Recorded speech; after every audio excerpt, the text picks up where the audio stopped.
Hello and welcome to the Drome transmission. Episode 2 brings us to the Sunbow Marvel Show, Season 1, Episode 6. This premieres September 23rd, 1985, Countdown for Zartan. Written by the one and only Christy Marks. Her original title for this episode was Divide and Conquer, but they ended up changing it, which I think ultimately works out for the best. But Christy Marks, you've probably heard us talk about her in the past, especially on Master Powercast, because as Tyler mentioned before, one of the greatest pieces of American literature ever written was Clash of Arms. And anytime we see her name written by in the many shows that she's worked on, anytime you see her name in the credits, I don't think she's ever missed. None of her episodes that I've watched anyway over her various cartoons have ever been a dud. It's a shame she's not given more. And maybe she is, and I just don't see it, but I just feel like she's just not as celebrated as I feel like she deserves to be. I mean, I think she's just as responsible as some of the other greats who've worked in animation. I mean, I'd put her up with the voice actors, like your Peter Cullen and your Frank Welkers, in terms of like talent, like just consistently, like they always deliver. They're used a lot, and they always deliver the goods, no matter what the show is. I think you've said, maybe some of our listeners have watched, like, she worked on Jim. I haven't watched Jim since I was real little. I wasn't paying attention to the stories, but I'm sure her work on that was probably some of the better episodes too. But whether it's a boy show or a girl show, she didn't because she's a woman, she can only write for little girls or something. Like, it wouldn't. No, this girl's got fucking talent. Mm-hmm.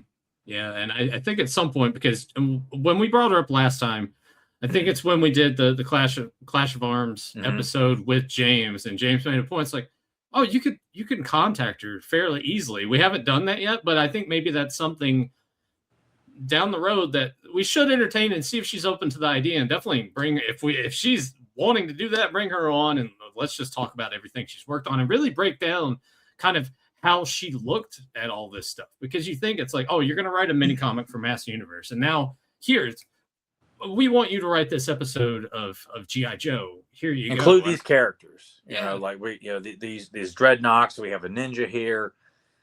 These guys have already been kind of set up as rivals. Like, it would be great to hear. God, I'd love to pick her brain about a Firestar is Born, because I feel like it's one of the best episodes. Plus, I feel like she was heavily inspired by Carrie. And I would just love to ask her, like, am I saying this right? Were you inspired by the masterpiece Carrie by any chance when you wrote this episode? Yeah. And I think I've always been just kind of deflated about trying to get guests, because for so long we got to, like, you know what? I've tried to reach out to people we've had before, and they don't respond or whatever. I'm like, you just like, why bother? Yeah. But it's in this instance, I think it's something I would at least like to attempt to do. So. Yeah, because I have found her. I'm pretty certain that we found her on social media. It's just a matter of like reaching out and hopefully it gets seen and maybe a response back. We shall see in the future. But here we go. Here's the title card. Countdown for Zartan, written by Christy Marks. Zartan sets a bomb to detonate a Cobra target, but may himself become its victim. So let's go through the list of characters that we have here. So for the Joes, you're going to see Doc, Gung-Ho, Lady J, Recondo, Spirit with Freedom, and Stalker.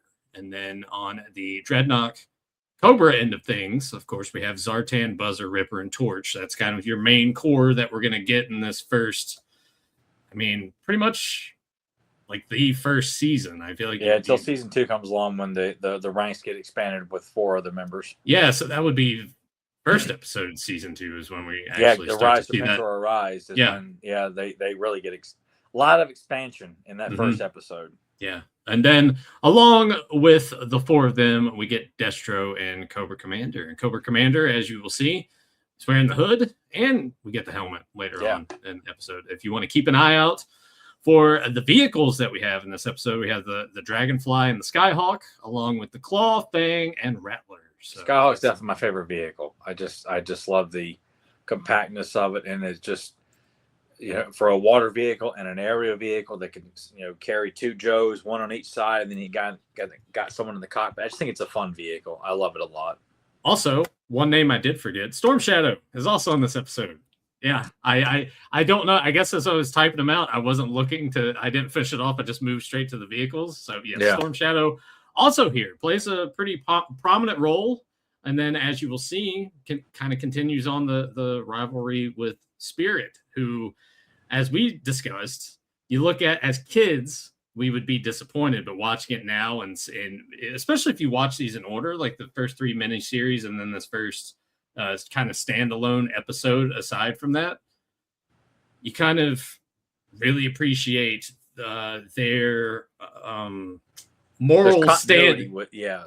Moral standing with how they look at fighting their enemy, and that's it. That works so well that I watching it now, you're not even thinking like, well, where's Snake Eyes at? It's like, no, this is a good dynamic just between the two of them. Yeah, because I didn't appreciate it when I was younger. I just didn't. I was just like, why is it Snake Eyes? I remember, I think some of the early first times I saw some episodes, I did get to see. I was pissed that Snake Eyes was not there, because they didn't play Revenge of Cobra on the Cartoon Express. They didn't play any of the miniseries on the Cartoon Express, and they weren't available to rent. So it was just when you're coming across these as a teenager, and you're expecting what you know of in the comic books, and you know what's kind of common knowledge with Joe fans, and to see that was not the case, I was not happy at all to see that Spirit was the rival of Storm Shadow through this entire series. But as I got older, I'm like, oh no, wait, this is great, this is fun, and I think this is one of the more better portrayals of Storm Shadow, because other times he comes off as a real asshole, which is good for the character, but seeing this, like, yeah, he's committed to the Cobra cause, but he also respects a very talented rival in Spirit. I think it's just one of those times where he's written like it very honorable, probably to the max in this episode. Whereas like in Satellite Down, you know, he's an asshole to the end in that one. Indeed, he is. Thought I had it click there. All right, so the episode starts off.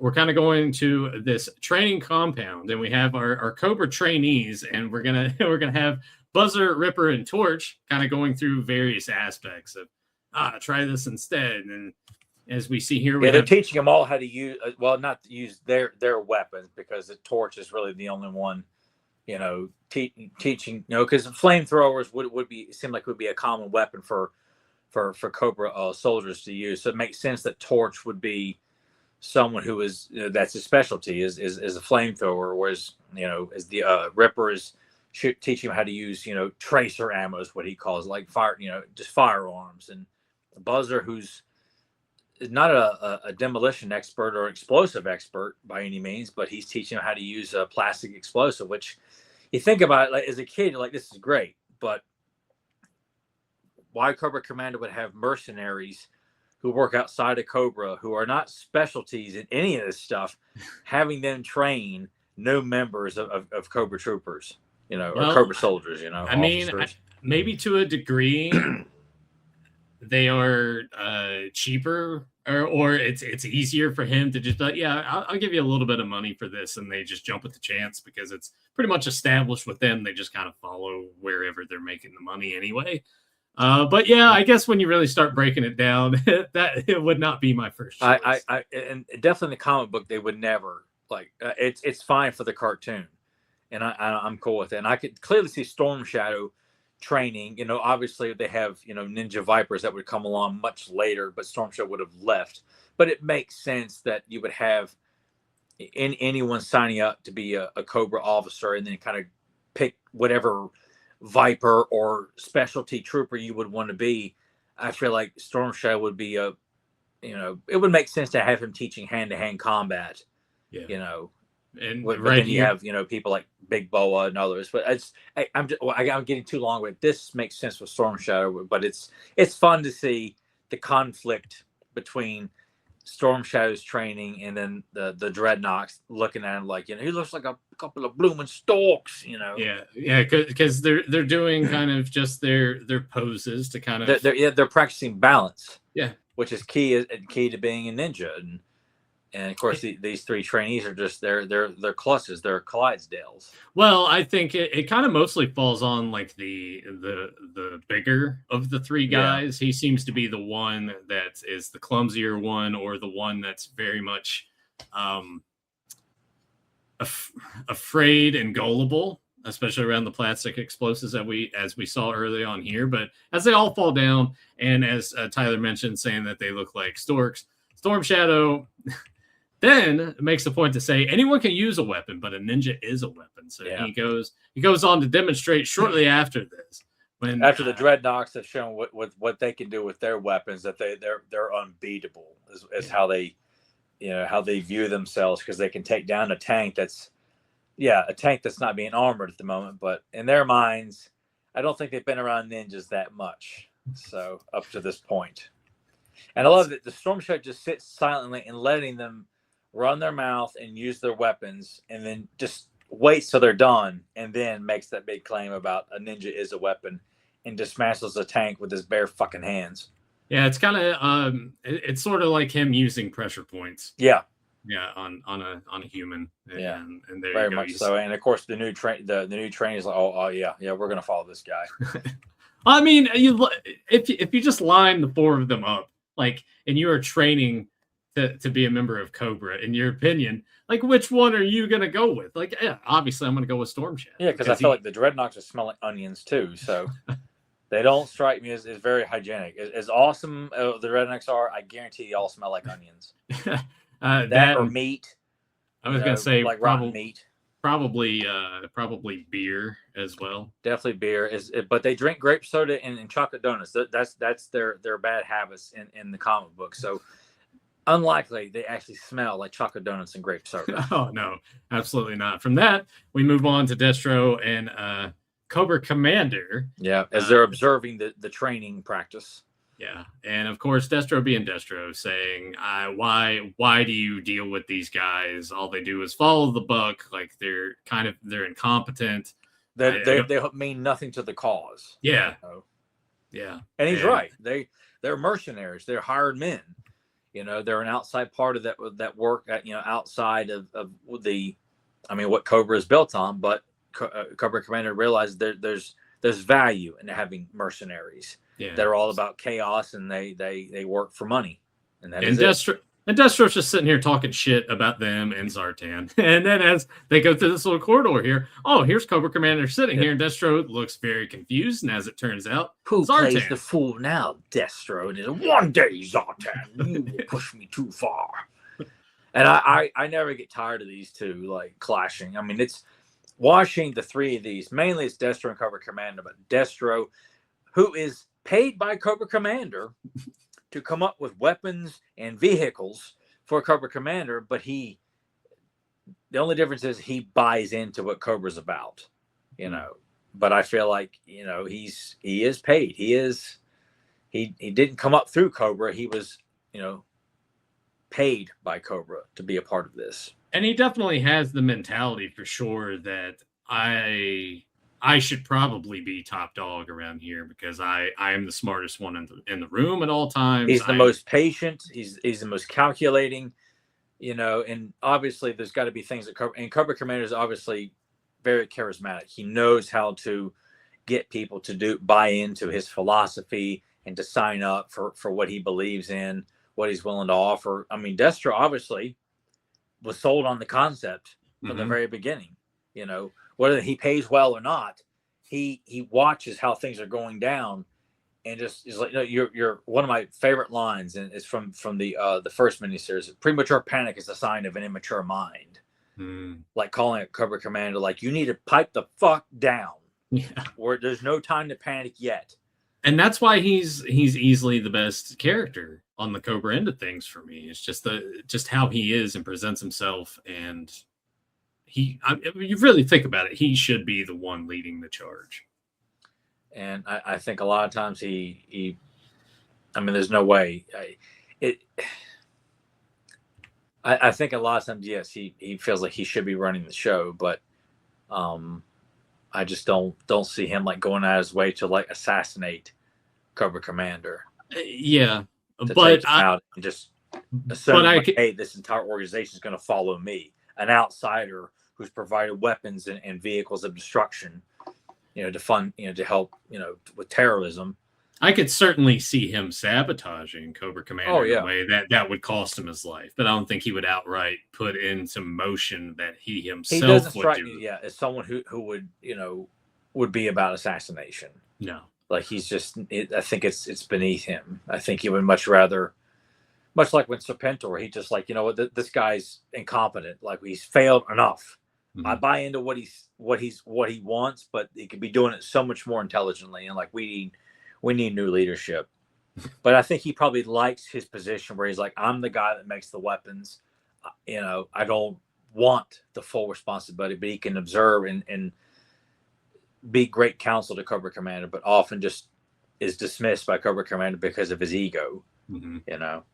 So Cobra Commander is looking on here, and there's going to be this gathering of it's like defense people Worldwide Defense Center, where it just sounds like they're from all over the world. Like they gather information about terrorism, which doesn't say specifically about Cobra, but it could be about things that Cobra has planted or has been linked to all over the world, probably with other organizations that maybe cover-ups for fronts for Cobra, that they are able to decipher, okay, this is actually an organization that's funded by Cobra.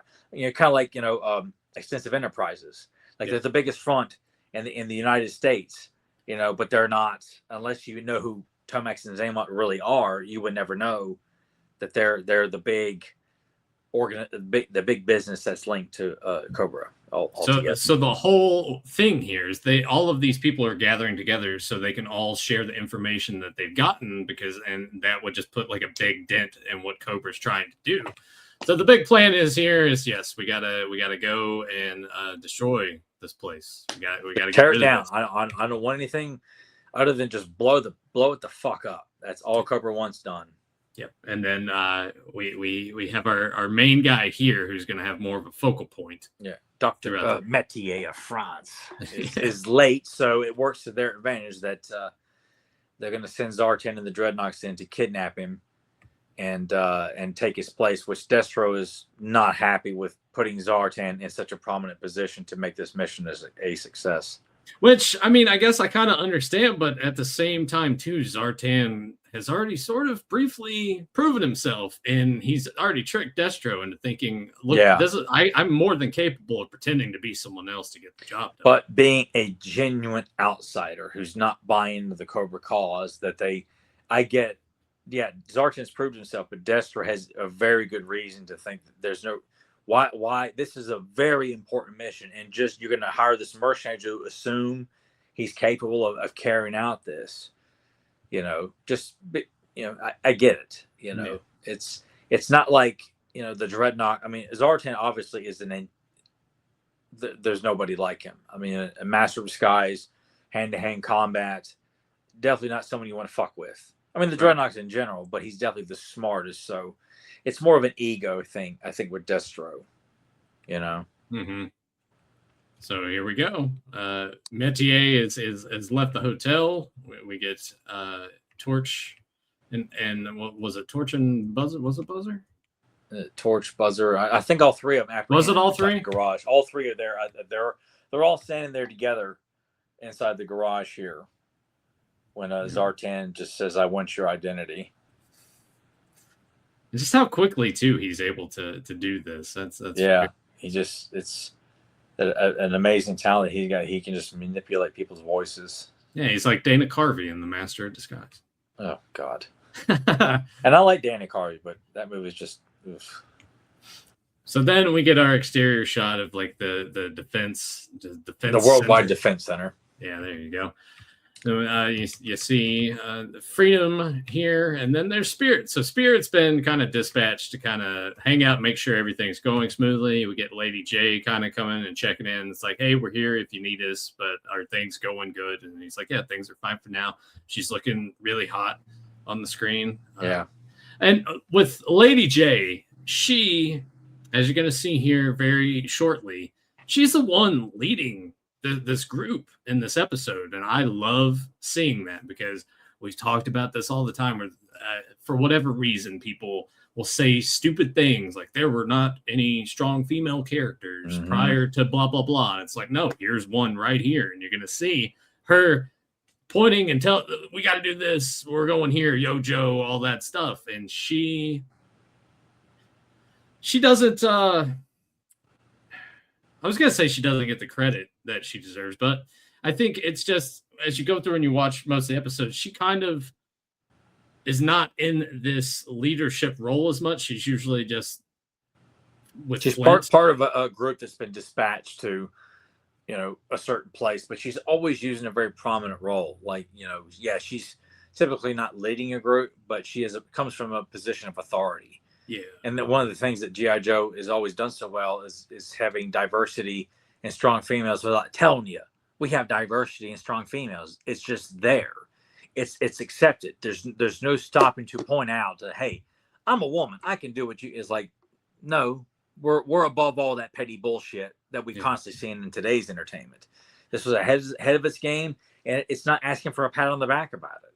No, but there's a big part of me that wishes that there could have been some more episodes where she's very much in this similar role. Oh God, her and Scarlett both. I mean, because they are.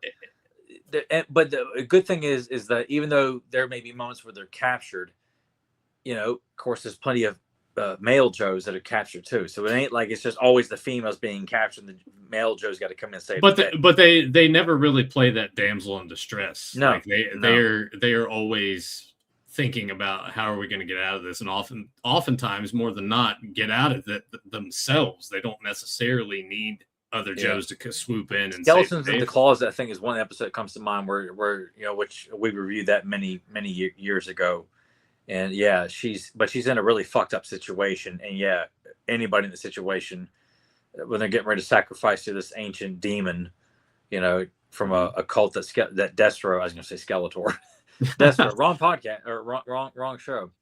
But other than that, like, she's such a likable character. All the female Joes are, and there's only there's 4 of them, at least in the main like original vintage run of Joe. There isn't a weak link of females. They're all so likable. CoverGirl just look ugly. She's so much hotter in the comics, Which, speaking of the comics, have yet still to dive into those because on Mission 1 of Terror Drome, I had talked about how I was approaching the end of the Sunbow Marvel run. I think I still have 8 episodes left because I kind of stopped for a while and just really started. Well, you were binging it for quite a while, so it makes sense to take a break though. I will take it back though. CoverGirl looks good in the first miniseries because she shows up in that when she's got like long hair. She's not like the kind of like the short like the short bob.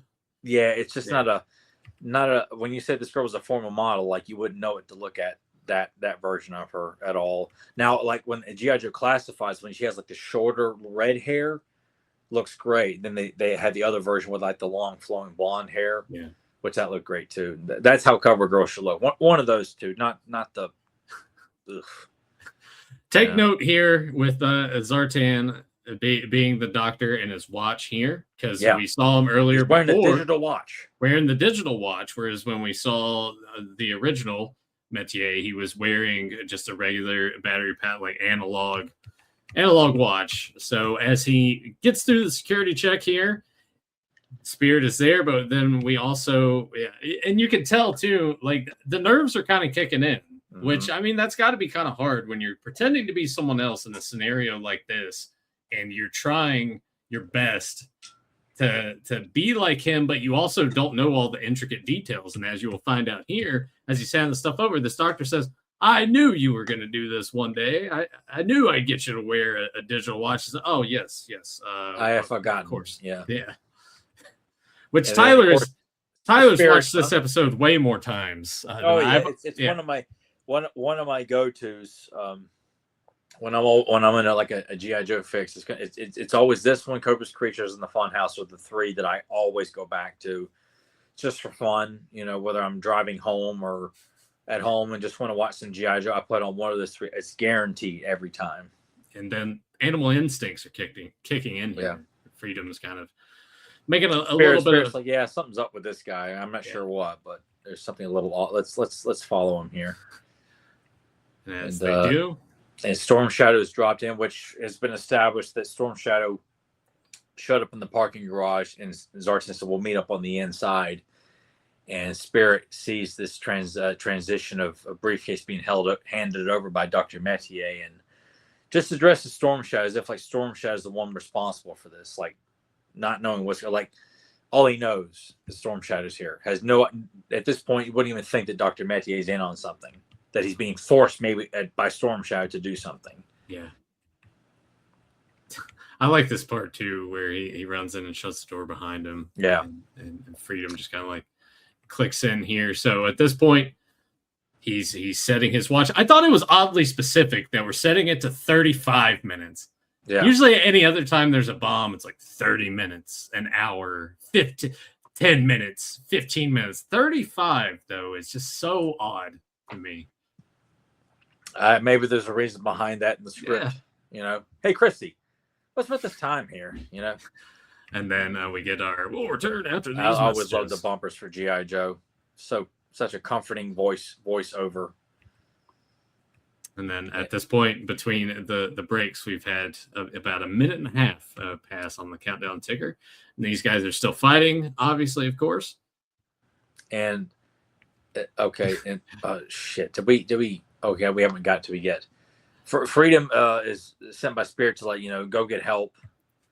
And then this lady is just like, "Oh, bird! I should probably let it out." Yeah, it pushes the button. This little the dome over the defense center opens up, and Freedom is on his way. Now we cut to the Joes. And this is fun. I like seeing this. Just seeing like it's almost as if like this is the skeleton crew that was left behind, maybe while the others are on various missions. Like these are the crew that's like left to watch the base, or maybe this is a group that's paired together. Like they're the next up. Like you have others maybe in various places of the base, obviously watching, the control centers and things like that too.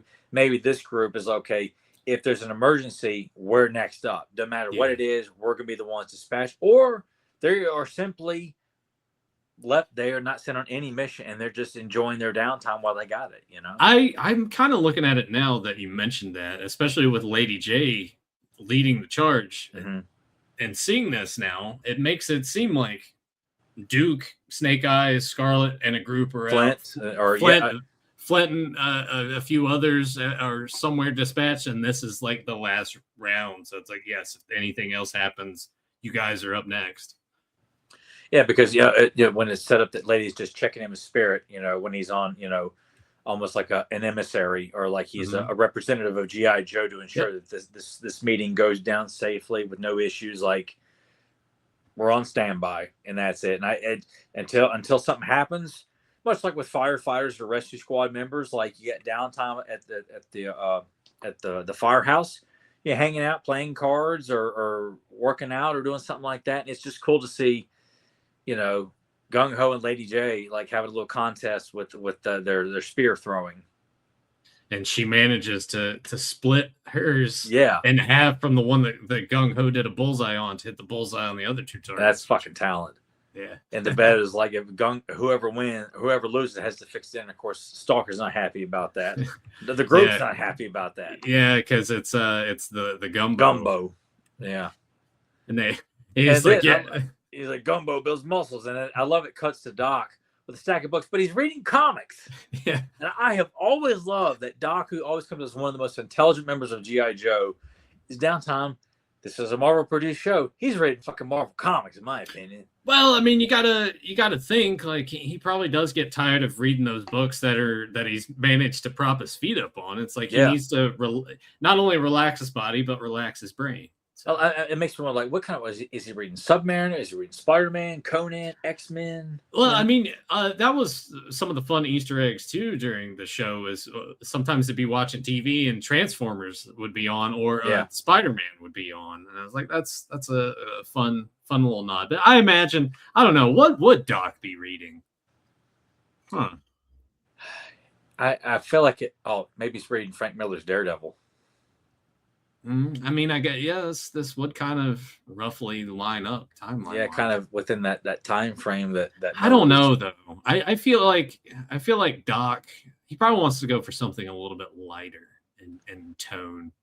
Maybe he's reading some back years of Howard the Duck. I was about to say maybe. Yeah, that'd be fucking cool. You know, like in his downtime, he wants to read some Howard the Duck, which is like, fuck yeah, dude. Like, or maybe, you know, or I was gonna say he would be reading. Maybe he's reading Secret Wars, but Secret Wars hadn't come out yet.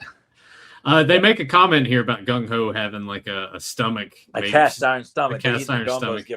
Because Ricardo's like, yeah, we use it to fill the Sky Strikers or fuel the Sky Strikers. Like, it's some pretty mean shit that Gung Ho puts together.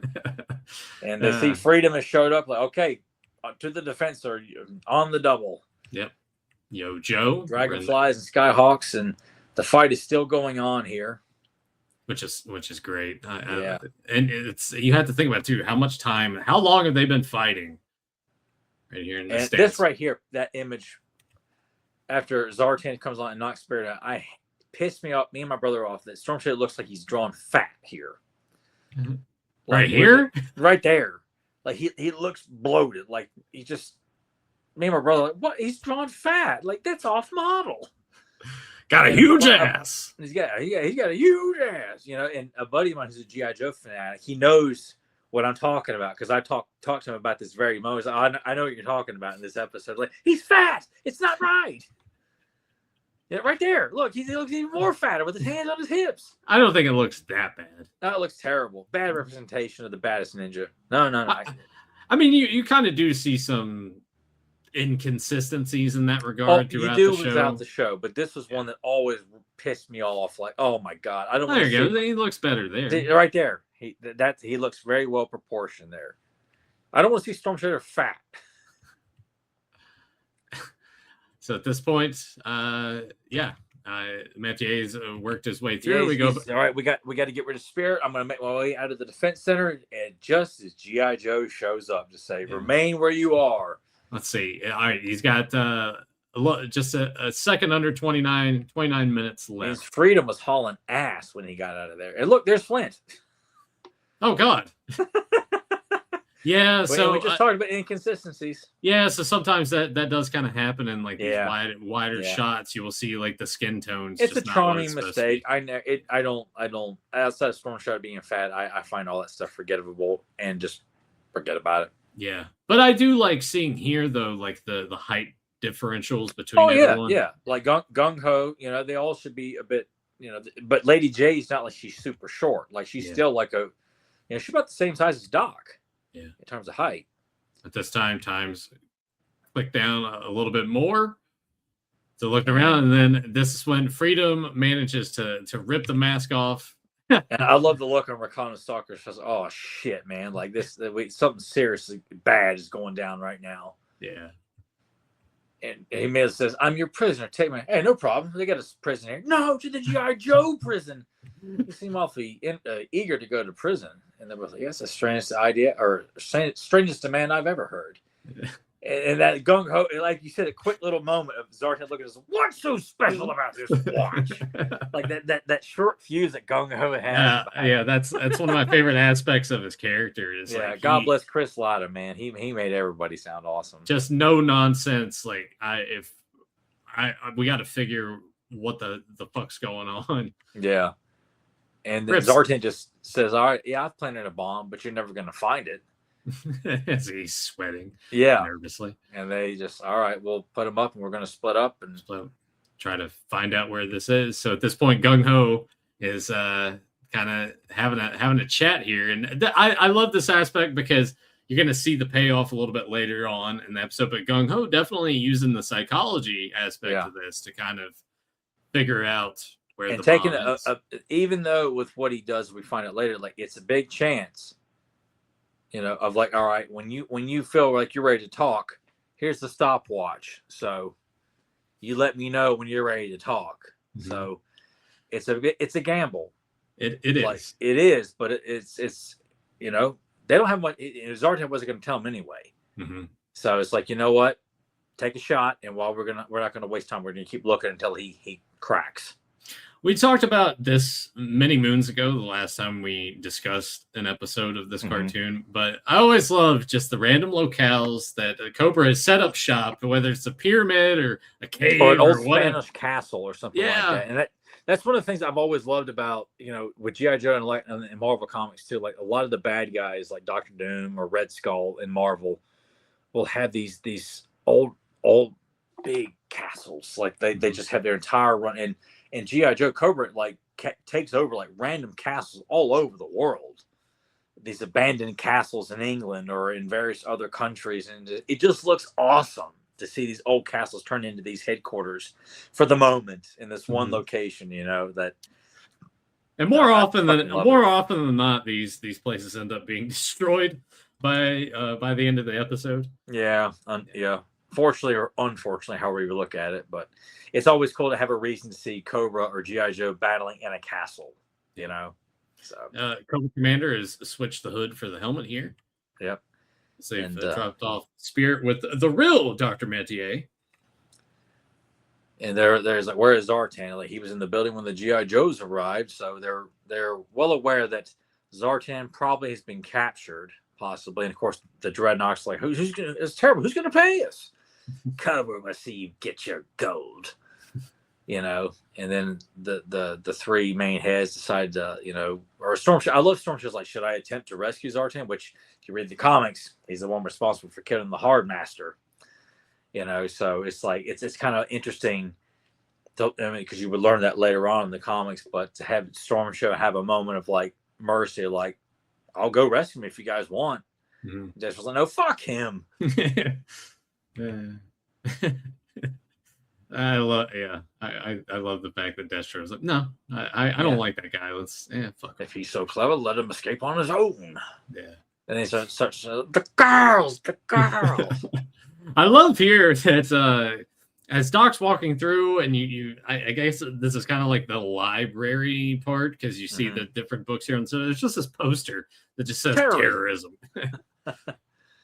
And they've all got essentially like their own minesweeper, like bomb detectors, which Tripwire might have been a good member to have on this team. But one thing about G.I. Joe was always fascinating. Everyone's a specialist about everything. Like they can all fly planes. They can all use the tanks, the various land vehicles. Like, Well, I feel like that's got to be a qualification if you're going to be, because G.I. Joe, I would consider it's like it has to, in terms of the grand scheme of military, they are the best of the best. So you have to have, even though I feel like, and that's why I've always found it unsettling when people say, well, you got another flamethrower specialist. We've already got blowtorch.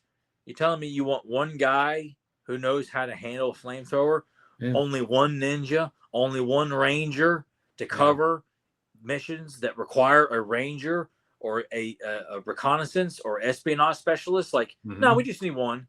Why would you limit yourself to just one? It's like, you should have a whole fleet of these guys. And maybe there's a pecking order, but these guys, you should have more than one available.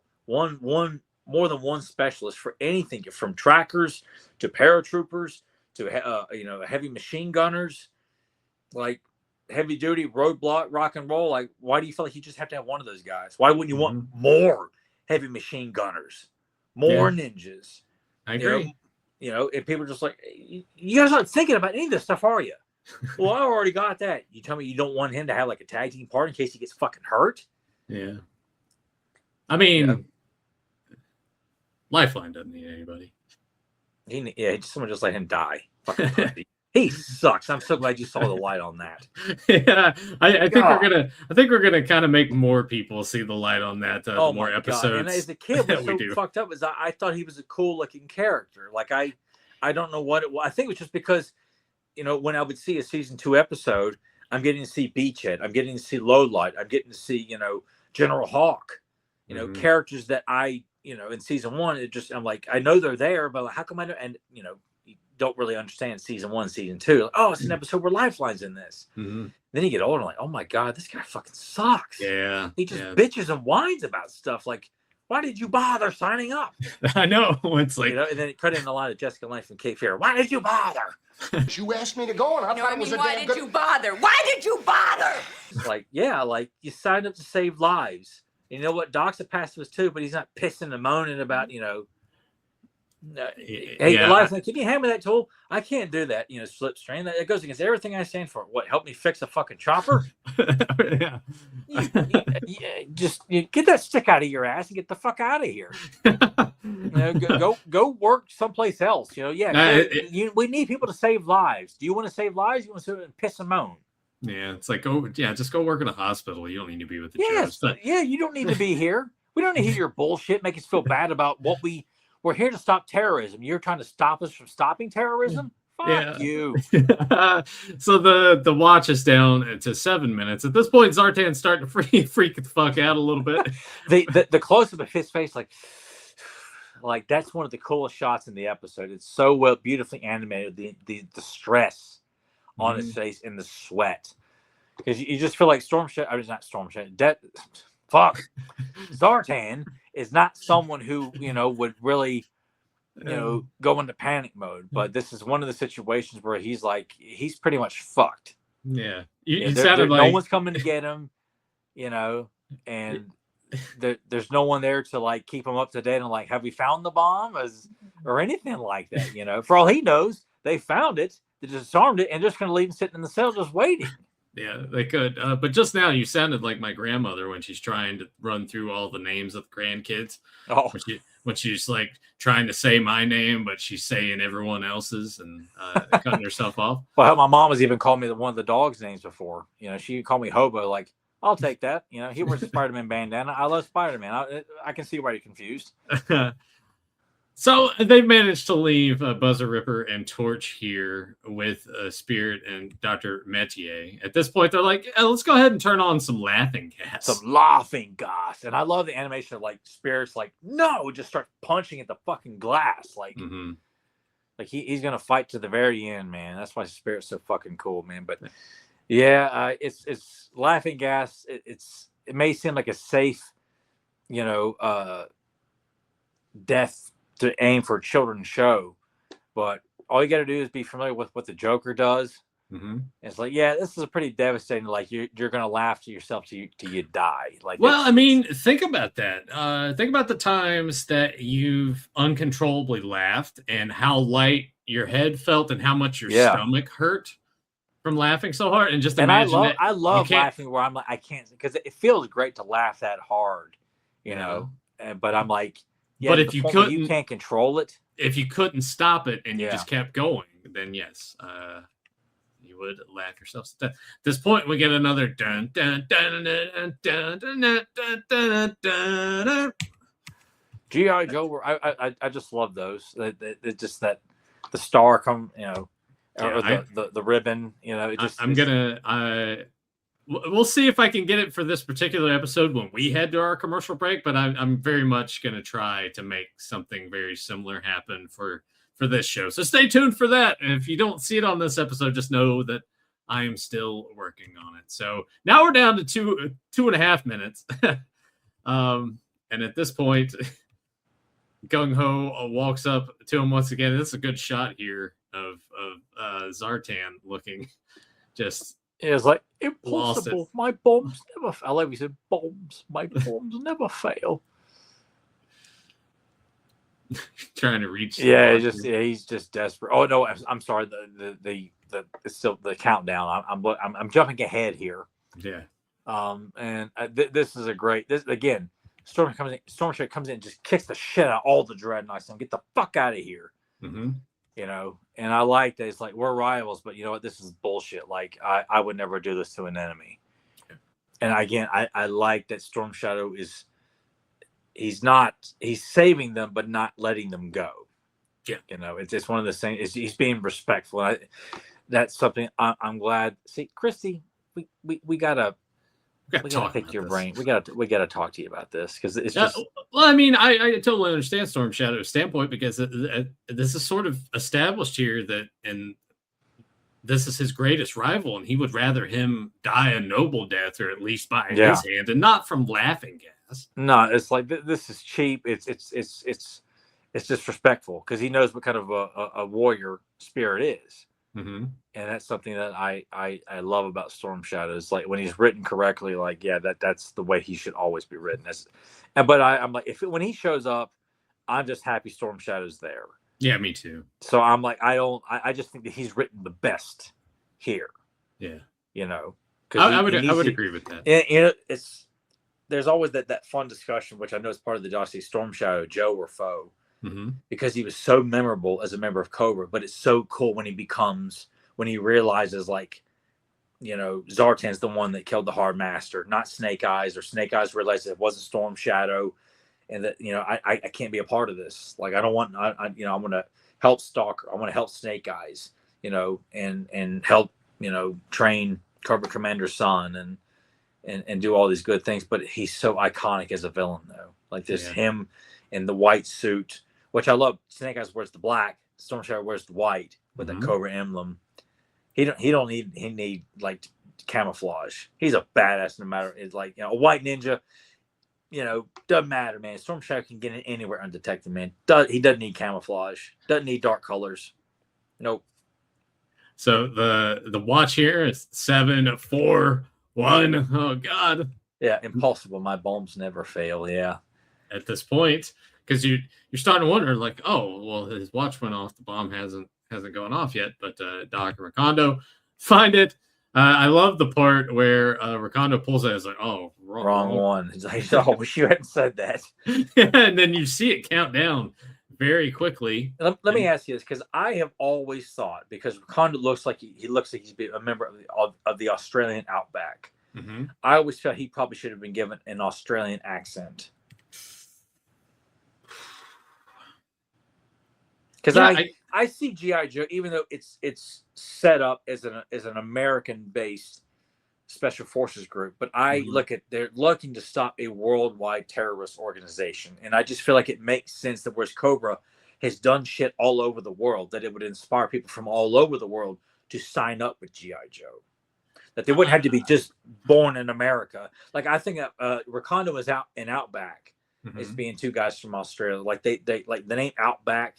Yeah, I mean, Outback, Australia. And it just seems like him and Recondo both would come from Australia. Like I guess Big Ben, who came in like I think 92. He's from England. I guess maybe the mindset could be just with the Dreadnoks here and having the accent, that maybe if Recondo had one as well, that it would just be too much. Well, I know the character, like when they created, like he's American, yeah. But he looks like someone from the Australian Outback. Yeah, he does. Like if I like if you were doing it now, like in the continuity, he would definitely be Australian. I would make him an Outback, probably definitely Australian. I just look at them, and I always assume Outback because I never had access to the file cards or anything like that as a kid. But when I saw them, I just assumed that Outback was Australian with a name like that. Yeah, and then you could throw in the joke of, oh, hey, do you know Crocodile Dundee and Steve Irwin? And then you could be like, yeah, I taught them everything they know. Or yeah, something along those lines. Yeah, that movie was Paul Hogan. They stole that. It was based off me. Yeah, something like that. I think that'd be really cool. And just add some more diversity. That even though like certain characters like Tonorad and Quick Kick were born in America. Well, I was actually going to say that's when you would have Quick Kick there because you could have him like kind of do like a quote from Crocodile Dundee. Oh yeah, he would chime in with a Crocodile Dundee impression because he loves to do movie quotes. Yeah, that would actually be a fun little back and forth dialogue. But yeah, I guess looking at him, it's mostly the hat more than anything. Well, I mean because he's wearing like the flipped up hat. I can't remember the specific name for that hat, but he just, even though he's a jungle trooper, or a jungle specialist, he just strikes me as someone that I could see him with the mustache. And you see like in the episode Jungle Trap, like he's got the big machete. He strikes me as someone who was in the jungles of Australia, or who just comes from Australia. I don't know. It's not a must, but I just look at them like he seems like he would have an Australian accent. Yeah. They ask here, they're saying, yeah, we've disarmed this. And then this is when you're brought to light that, oh yeah, I'd fucked with the watch and change the timing on it. Yeah, I figured his nerve would give out before ours. I think is what I think Yeah. Because that was their way of finding the exact location of where it was. So good on Gung Ho for setting it a couple minutes difference or very smart given the circumstances. Like, we don't have time to fuck around. On instinct, just quickly makes that change on that watch. And as, of course, Cobra is looking on and realizes the time is up and nothing is happening. Cobra Commander is once again pissed off. I mean, I would be too. Like, what did you expect? Like, ready to just pour salt on that wound. Like, I told you. And Spirit, is since the glass shield is up, he's got one little hidden knife there, and hoping to disarm the bar so they can break out. And sure enough, Spirit's good with a knife because his last name is Iron Knife. I think he's earned that name. At this point, Doc walks in stupidly and is like, "Oh, where did he go?" And he's carrying a gun too. So you know what? Even though Doc's a pacifist, he's walking in with a gun because I like to think, you know what? He may be a pacifist, but like, I'm going to go check on Zartan. I probably need to take a weapon with me just in case. Yeah, Lifeline wouldn't have done this. No, he's like, that goes against as he gets kicked in the nuts. It goes against everything I stand for. That's why you're a pussy while he's sitting there on the ground. Oh. But Zartan dispatches Doc, takes his gun, busts in, unloads. It's just this animation like kicking the door open and just unloading. You know, it's just badass. So the lights are flickering on and off at this point. It's like, oh, someone's messing with the power here. Let's go see what's going on. Spirit has made his way outside at this, and Storm Shadow kind of gives like a warning shot. And it's like basically saying, next time I'm not going to miss. And he's like, well, no, let's get out of here. Come back. Like, I'll kill you if I have to. Like, you're not leaving this compound. And Spirit says no, and he fires another arrow. And Freedom catches it. Yeah, we don't see this here in our little flip through of this, but Freedom comes in, swoops in to literally save the day. And the Rattler takes off, and the compound is destroyed. As they do. Yeah. More often than not. This is a great visual of like Storm Shadow surviving the fire and looking at Spirit, telling, "We shall meet again, Spirit." And then he turns and looks, and just the shadows from the fires on him. Like, it's, God bless you, Christy Marks. I imagine this was written in the script or storyboard anyway. It just makes for a great visual, and continues to sell Storm Shadow as a very honorable villain. Mm-hmm. And this is cool that Stalker and Lady J, going after Zartan. He's cut the power. Yeah, they cut the power. She's like, "Oh, it's good that I brought these with me." Yeah, she got flesh. She's prepared for everything. And Zartan's mocking, and she goes off into the dark. And gets taken out. You kind of hear her moan. Yeah. Yeah. And then Stalker's like, "Where are you? Fucking her. I'm gonna, and yeah, there's Zartan hiding in the shadows. And this is something that we're going to see. Obviously, the lights turn on and reveal Zartan. But this is something even as a kid, I'm like, it's a way of working in the toy gimmick, but it makes no sense. Because he's walking around in daylight all the time. It's just strictly when they call for it to work in the toy gimmick. And yeah, absolutely. There are a lot of episodes that follow this where I was like, he's outside. How is he not being like, I can't stand the sun? Like, yeah, I mean, when he's introduced in Revenge of Cobra, he's in the fucking daylight. Yeah. Even though they're covered by a lot of swamp, but when they come and rescue Cobra Commander, they're in broad daylight. Mm-hmm. And it's just one of those things, like, you could have just. I wish don't say he can't stand the sunlight. I just say it's like I don't know. I've never understood that logic why they felt compelled to have that gimmick with the toy. I haven't either. Don't. Like that should have been used with someone else entirely and not one of your main villains. Yeah, like the gimmick was like he's a master of disguise and a espionage and an assassin. Just with the briefcase for him to have the extra face and to pretend that he's someone. That's all you needed. He didn't even have the color change. He comes with the swamp skier, and that is it. But yeah, it just God, a jungle trap, like he's in broad daylight in that too. And Yeah. Yeah, so it doesn't make sense. No.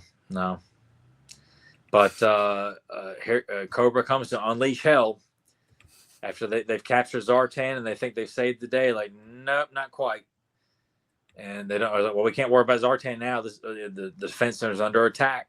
And this is when it kind of swings back into what we saw at the beginning of the episode with the training that they were doing, because we have these Cobra troopers that are kind of implementing all of these factors. You saw there with like the gunplay, and now we get the voiceover again from Torch that he had at the beginning of the episode. Destroy the foundation. Yeah, it's him using it again. I love Stalker leaps over this fucking box and just takes him out. I mean, he just there's a lot of ass kicking going on in this climactic sequence here. And just this part right here, I'm like, I would not be trying to pilot this while also holding my handheld chainsaw gun. I imagine it's like we gotta get these guys over. This is what they had. I know, but it's so dangerous. It is, and of course, operating. If he was using both handles, he probably wouldn't getting his ass kicked by knocked out of the fucking fang by Stalker there, and just to be met with gung ho here, who's like, things went from bad to worse there. And I love how the stock gear guy at the beginning that has zero balance, he puts in the explosive into the plastic, and throws it. At this point, Doc grabs it, throws it back, and then it lands at his feet, and he passes out. And then Doc says, "Oh, it's a good thing that I took." He's gonna feel dumb when I realize I ruined that detonator. It just so calm and so confident Doc is, man. Did you get the Doc action figure for your collection? No, I don't have Doc. God, you should have put him on your list. I'd have got him for you for your birthday. Yeah, he is one that. I was like, man, I had to have Doc, man. Like I think I got him almost complete. Like some of the characters that come with stuff like, it's not a must if I don't have this, but I made sure he came with his gurney and some of the basic, or like his helmet. I was trying. I think I may have got him in classified. I'd have to go and look over. I definitely got him in classified. That was a must. Like I'm getting Doc. Yeah, because as you can see over there, I just got a bunch of stuff in the floor, and that big, huge box that's in behind me right there is actually the Super 7 Ultimates G.I. Joes, because they've all been marked down to very reasonable prices. So went ahead and I was like, because Dad was like, "What do you want for your birthday?" I'm like, "Here, just get these. They're all on sale." It'll be easy to do. And then, of course, Lady J showing off her skills, which was as Ripper pretty much like hits on her. Yeah.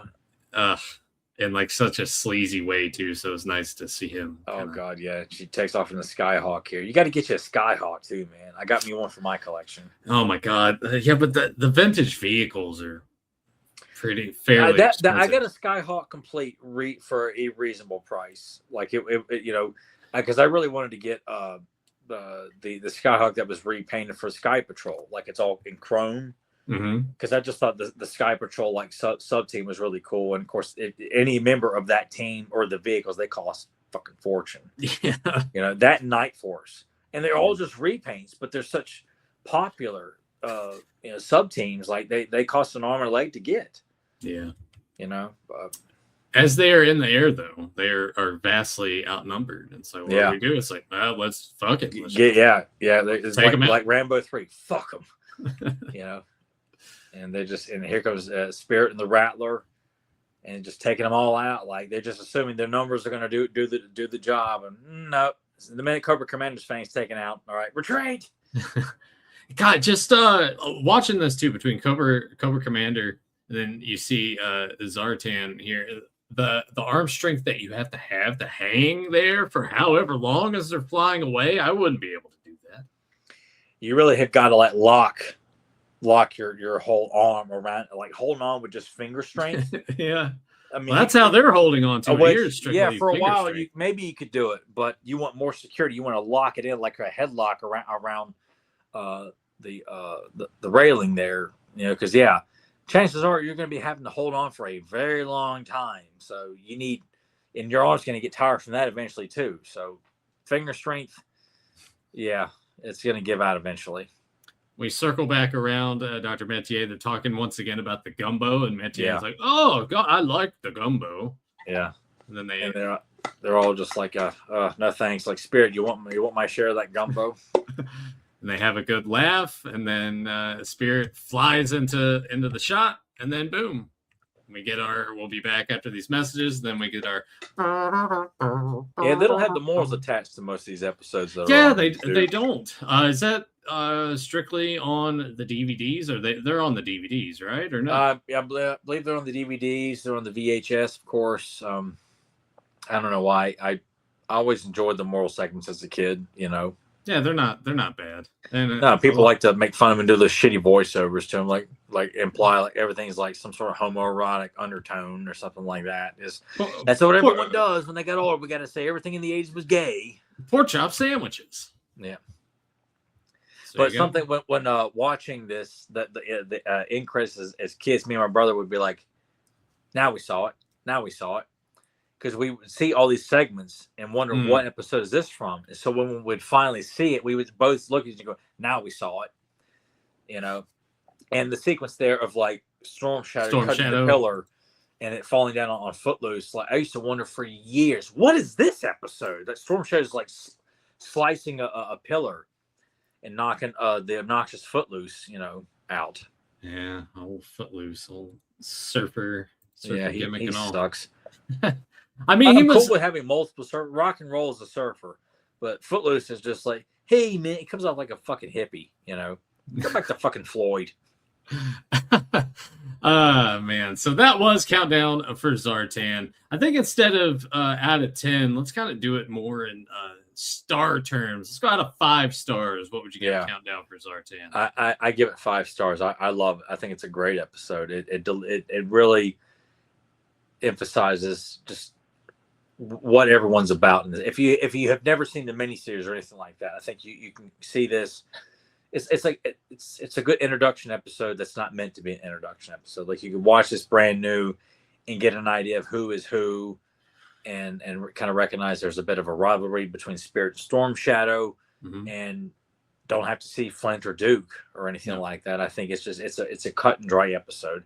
I think a lot of G.I. Joes that are good introductory episodes where it's well, they do a good job of saying the names often enough too. Yeah. So even if you're watching episode 35 of season 1, they still make a point, and that's your first episode you've ever watched, saying, hey, stalker, da da da, or making sure that the names are said enough to where it starts to retain in your mind, that you remember that, yeah, all right, this is who this character is, this is who this character is. As for me, now that we've gone through it, we did have that little nitpick with Zartan. Because of that, I'm going to knock it down to 4.5 out of 5, because it's to implement that gimmick there at the end. It seems a little bit too much of a crutch, especially when you go through it. As we mentioned, he's out in broad daylight all the fucking time, and it never bothers him. So it's like, oh, I guess he just forgot his sunscreen. For this particular episode, but I will give it 4.5 out of 5. It's a very solid ass episode. Once again, once I finish off those last few, I really do need to kind of sit and make like a top 5 or a top 10 episodes from the Sunbow Marvel show. Obviously, I'm quite confident the Funhouse will make your top 5. Yeah, that one's definitely up there. I don't know if it's like tippy top, but it's up there. I would love to revisit that with you and see what you think about that, like, now, because I get why, like, I think we reviewed it a while back, like, you like this episode, like, why? And because it's a fun house that Cobra Commander set up to take out G.I. Joes, but I just find it such a great popcorn episode. It just has its premise feel to it. That's its not premise like is out of control, like the Game Master episode. Like, what the fuck's going on in this episode? Yeah, that's what I was actually getting ready to say. Is there are quite a few episodes, especially when you sit and you're just binge watching them, as I was doing. There are a lot of them that are like, yes, this concept is silly and it doesn't work that well, but in this case, this is one that, yes, you could say that is silly, but works way better than you would expect it to. Yeah. Because it's Cobra Commander having fun, but the threats are real, and people it's like 10 little innings, like Joe's getting taken out, one at a time this playhouse of traps, and knowing full well that when it's all over, Cobra Commander just blow the whole fucking place up. Yeah. You know. Yeah, as Cobra Commander does. It's either he's going to blow it up or someone else is going to blow it up. Yeah, but we're getting a nuclear explosion at the end of this episode somehow. Yeah, no matter what. You know? But yeah, that's definitely one I definitely would love to revisit with you and break down. Yeah, we'll set it on the list. But Tyler, now that we got our rankings out of the way, let's go ahead, roll some commercials. We'll come back. We're going to read the dossier on all of you, because there was a good chunk of you that filled out the dossier questionnaire that Tyler gave me on episode 1, Terror Drome. So we're going to go read all that and some additional comments that we received on Mission 1. And yeah, we will be back right after this. Stay tuned. He didn't ask to come to this planet. It was an accident. Did I see what I see? He tried to make friends, Shoot to kill. to fit in with the crowd. I'm sorry, we don't allow pets on the premises. But this is obviously no place for an intelligent being. That's a duck, man. George Lucas presents Howard the Duck, a Willard Hike film, a Gloria Katz production, rated PG. Starts Friday, August 1st at select theaters. Against the threat of nuclear war is Superman. The greatest threat to Superman. What are you up to? Is Lex Luthor. He's created the ultimate weapon to destroy the Man of Steel. Is that adorable? Superman 4. Dude of Steel, where are you gonna get it? His most important adventure, the quest for peace. Rated PG. Starts Friday, July 24th at the UA Movie Citrus Heights and the Sacramento Inn. It's the most lethal G.I. Joe team yet. Capcom Street Fighter 2. No way! Wait! There's Guile, Ryu, Zangief, Blanca, and Dalsim. What's a Dalsim? Oh, some with real ninja moves. Hey! But Cobra's got Street Fighters too! Vega, Sagat, Balrog. And me, El Bison! They look unbeatable. God! You know them, you love them. So correcto! Capcom Street Fighter 2 figures each sold separately. Oh, I like them. And we're back. Let's go ahead and get through the premiere chat that we had for our first mission, our first episode of Terror Drome, where we discussed the 1985 wave. So this first comes from Oliver Belmont. Most of us thought that Scarlet and Duke would have been made for each other as a love couple, but in the end, Scarlet became more attached to Snake Eyes in the G.I. Joe comics. It was like that from the very beginning, pretty much. I mean, it was set up that those two knew each other. I think it was I think it was issue 25 or 26. I mean that you know, Snake Eyes and Scarlet, you know, had a connection there. There was never any connection with Duke and Scarlet at all. I think it's just something that the animated series decided to go with, and I mean that's what I always viewed it. It was many years later. Mm-hmm. I think maybe as a teenager, I would realize that Scarlet and Snake Eyes were a couple. It was not Duke but Flint and Lady J. That's in the comic as well. Yeah. So. All right. So yeah. I just need to start diving into those because I have 3 of the compendiums now because I went ahead and bought that third one that just came out recently. So yeah, because that goes into the 90s. I just need to start. I need to start reading and getting those and like build my knowledge up. So you and I can definitely pick one of those issues to discuss. Maybe on Mission 3. We should. Yeah. A variety of things here. We'll start at the top. JSP was in here saying, probably my most memorable memory of G.I. Joe as a kid was when I was homesick watching part 1 of There's No Place Like Springfield. Good memory.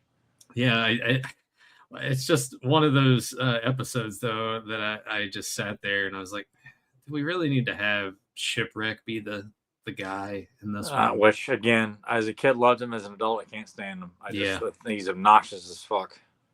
And JSP does go on to fill out the dossier, but does say perhaps my last favorite Cobra, probably least favorite Cobra is Cobra Commander himself. So that's a very interesting. Very, choice. very striking. Yeah. Favorite female Joe is Scarlet.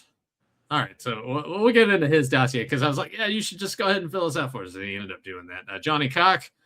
Ninja Force all day, every day. Yeah, Johnny, you know the good stuff, man. Fuck yeah. JSP, I'm one of the few that actually didn't mind Serpentor.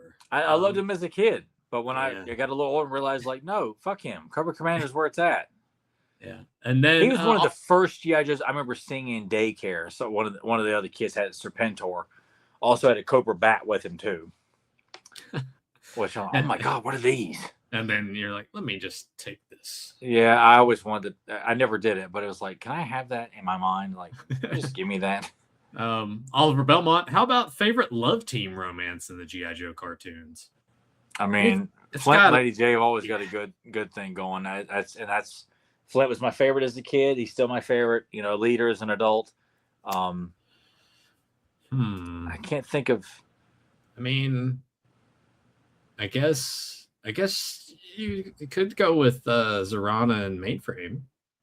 That was a really fun one. That really was. I really like that because she's a conniving bitch, but I feel like because she's around guys who see her as Zartan's sister, they probably wouldn't dare hit on her, or they know better than to do that. Mm-hmm. But to see someone who advances on her, but then realizes, like, okay, she's not interested. Let me just apologize and actually be a gentleman about it, mm-hmm. and want to just get to know you, is something she's clearly not used to. And like, oh my God, because she's around guys all the time, the most toxic of men. And and she is encouraged to behave in such a way as well, and actually come across a guy who really just wanted to talk to her and get to know her out when he realizes that a very assertive advance, and he wasn't like smacking her titties around like that, but she wasn't taking it with his advances, and he just wanted to apologize to her about that. She's not used to that kind of behavior. I love that episode because it's out of the norm, and it takes one of the most aggressive females on the show and makes her vulnerable. Yeah, and she actually helps Mainframe out. Yeah, too.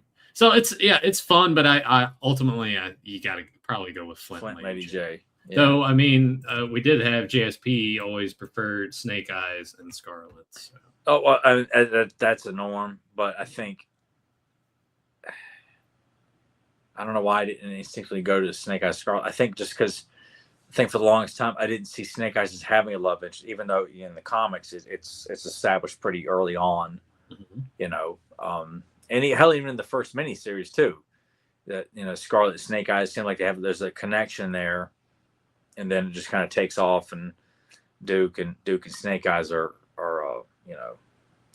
they're an item there. But then in Cobra Claws Comes to Town, he's cheating on her with Cobra Girl. Like, dude, man, if you're gonna cheat, man, like, not this version of not her. Oh, no. Come on. Bucky Mohawk popped in just to say a few random things. We get a bazooka. Said barbecue was my favorite, and then awesome. I thought Firefly was cool. Firefly is awesome, but Firefly just in the cartoon not used much at all. No, he's not used a whole lot in the mythology, but he's a fan favorite in the G.I. Joe community. Like, he's a beloved character, but he's just not used to maximum potential.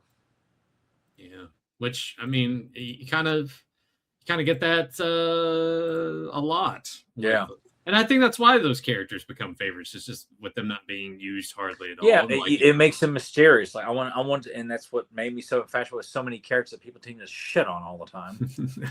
Jaime Mares messaged me personally to say a couple things. First, listening to Tyler talk about current Joe comics, when they were under IDW, the art was pretty bad. But I think it's better now that they're under Skybound/Image. A good jumping on point for the Larry Hama G.I. Joe would be issue 300. The newer one is at issue 22, and they have been easy reads. I actually picked up 3 trade paperbacks of like this newer run of G.I. Joe. Have not started them yet, but I bought them because I'm like, I got to dive into some of these comics. So we shall see how that turns out. And then Jaime went on to fill out the dossier. So favorite Joe, Commando Snake Eyes. Yeah, the first version, which, there's not a bad version of Snake Eyes. I don't give a shit what people say. Every version of vintage Snake Eyes kicks ass. Every one of them. Favorite Cobra, Helmet, Cobra Commander. All right. Favorite Cobra Infantry, Alley Viper. I wish you said version 1 or version 2, because I love version 2 with the yellow and black. That's badass. We'll get you to specify on that, and come mission 3, we'll get that all sorted. Favorite episode, The Traitor, parts 1 and 2. God, one of the best. Favorite Joe leader, Flint. Yeah. Let's see. Team Serpentor, Team Commander. Yeah, Team Commander. And then favorite vehicle was the Rattler. Favorite playset, the Terror Drome. Storm Shadow as a foe instead of Joe. Favorite G.I. Joe memory. My first ever comic book was G.I. Joe issue 27. It was such a cool cover and showed a little bit of Snake Eyes. Yeah. Favorite Dreadnought, Road Pig. Yeah, Road Pig's awesome. Of course, all the drugs they're all Monkey Wrench. I kind of feel like to be the weakest in terms of my personal opinion. I was something about him. Nothing wrong with the character. I just find if I had a pecking order, I would probably put him at the bottom. Yeah, because I guess in the grand scheme of things, Monkey Wrench and Torch kind of look a little too similar. They look a lot alike, even though their specialties are vastly different. Road Pig looks like him and Thrasher look like they came right out of the Road Warrior. Yeah, which makes them look so distinct. Like they go to the extreme with with the motorcycle gang look. Yeah. And I always like Xander. People shit on Xander. Like, I don't know why. I thought Xander always looked cool. So, but yeah, great choice with Road Pig. That's awesome. Favorite Lady Joe, Lady J. Oh yeah, top tier. Favorite Cobra Commander attire, of course, the helmet, because that is his. We go back up here, it is his favorite Cobra after all. And then least favorite Joe Lifeline. Yes, we're all in agreement there. And then least favorite Cobra member, Voltar. Destro's general. Interesting. Yeah. So thank you, Jaime, for filling it out and letting us know. Gary Buchanan, I'm so excited for this. Can't wait to explore some of my favorite guys. So appreciative of you, Jim. I love Gary's constant enthusiasm for what we do. Yeah. It's going to be fun to start going into like the character bio aspect and covering the file card. Maybe in some instances, differences between their iteration in animation as opposed to the comic, and showing off if they've had 4 or 5 variations in the toy line, and or some of them go really drastic, like Lifeline, like the set, like not the Slaughters Marauders, but like the actual second version of Lowlight looks nothing like. And same thing with Mercer. Mercer looks drastically different too, and Bazooka, like I think the third version of him, he looks like he's going fishing. It's just like, this looks fucking terrible, man. Yeah. And that'll be fun to explore and just say like, why did they do this? What were they thinking, kind of stuff. Yeah. Secret Universe 2485. In general, once the line got going, each new wave would return and stay on the shelves alongside whatever the newest current year was. So for the most part, each year's lineup was relatively easy to acquire for about 2 years each. Yeah, because most figures we've been on the show for 2 years. Some, I think, once you got into the 90s, I think on occasion there'd be certain ones that were discontinued after a year. Yeah. But yeah, it's I just wish I had known that because I would have loved to have been able to find Crystal Ball, Big Bow, and Croc Master, or Outback, and probably they were. But you know what? When you don't get to go look at toys every single day, you just Yeah. You pretty much are stuck with what's on the shelf at that moment. So feel the pain. Casey Duncan also had another comment that just said, "Yo, Joe," strictly. All so right, we'll man. Go ahead and toss Thank that you, out Casey. there. So here's the dossier of Casey Duncan. Favorite Joe, Flint. Rockin'. Favorite Cobra member, Tomax and Zaymont. Fuck yeah, man. You can lump that in as one because I mean, they feel the Crimson Twins. They're a pair. You can't have one without the other. Yeah, they feel each other's pain after all. Favorite Cobra Infantry, Cobra Viper. Cool. Favorite episode, The Revenge of Cobra.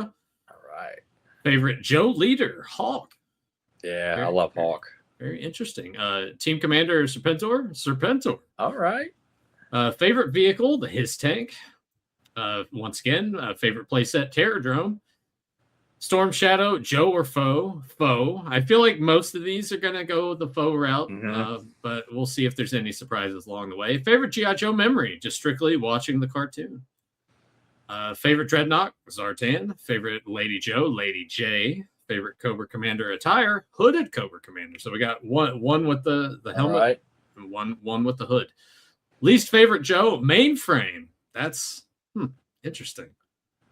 I kind of wonder why. But his least favorite Cobra. Remember what? Casey, when you hear this, I demand an explanation. Least favorite Cobra member, Crystal Ball. So yes, Your least favorites for both Joe and Cobra. Please elaborate in the comment section down below and let us know why. We definitely want to know why for both. Yeah, and why wasn't your least favorite Joe, Scoop or Lifeline? At least the miniseries for the DK animated series, like Scoop, is not a pussy in that depiction of him, outside of the shitty Steve Gutenberg face sculpt he's given. Lifeline should be everyone's least favorite show.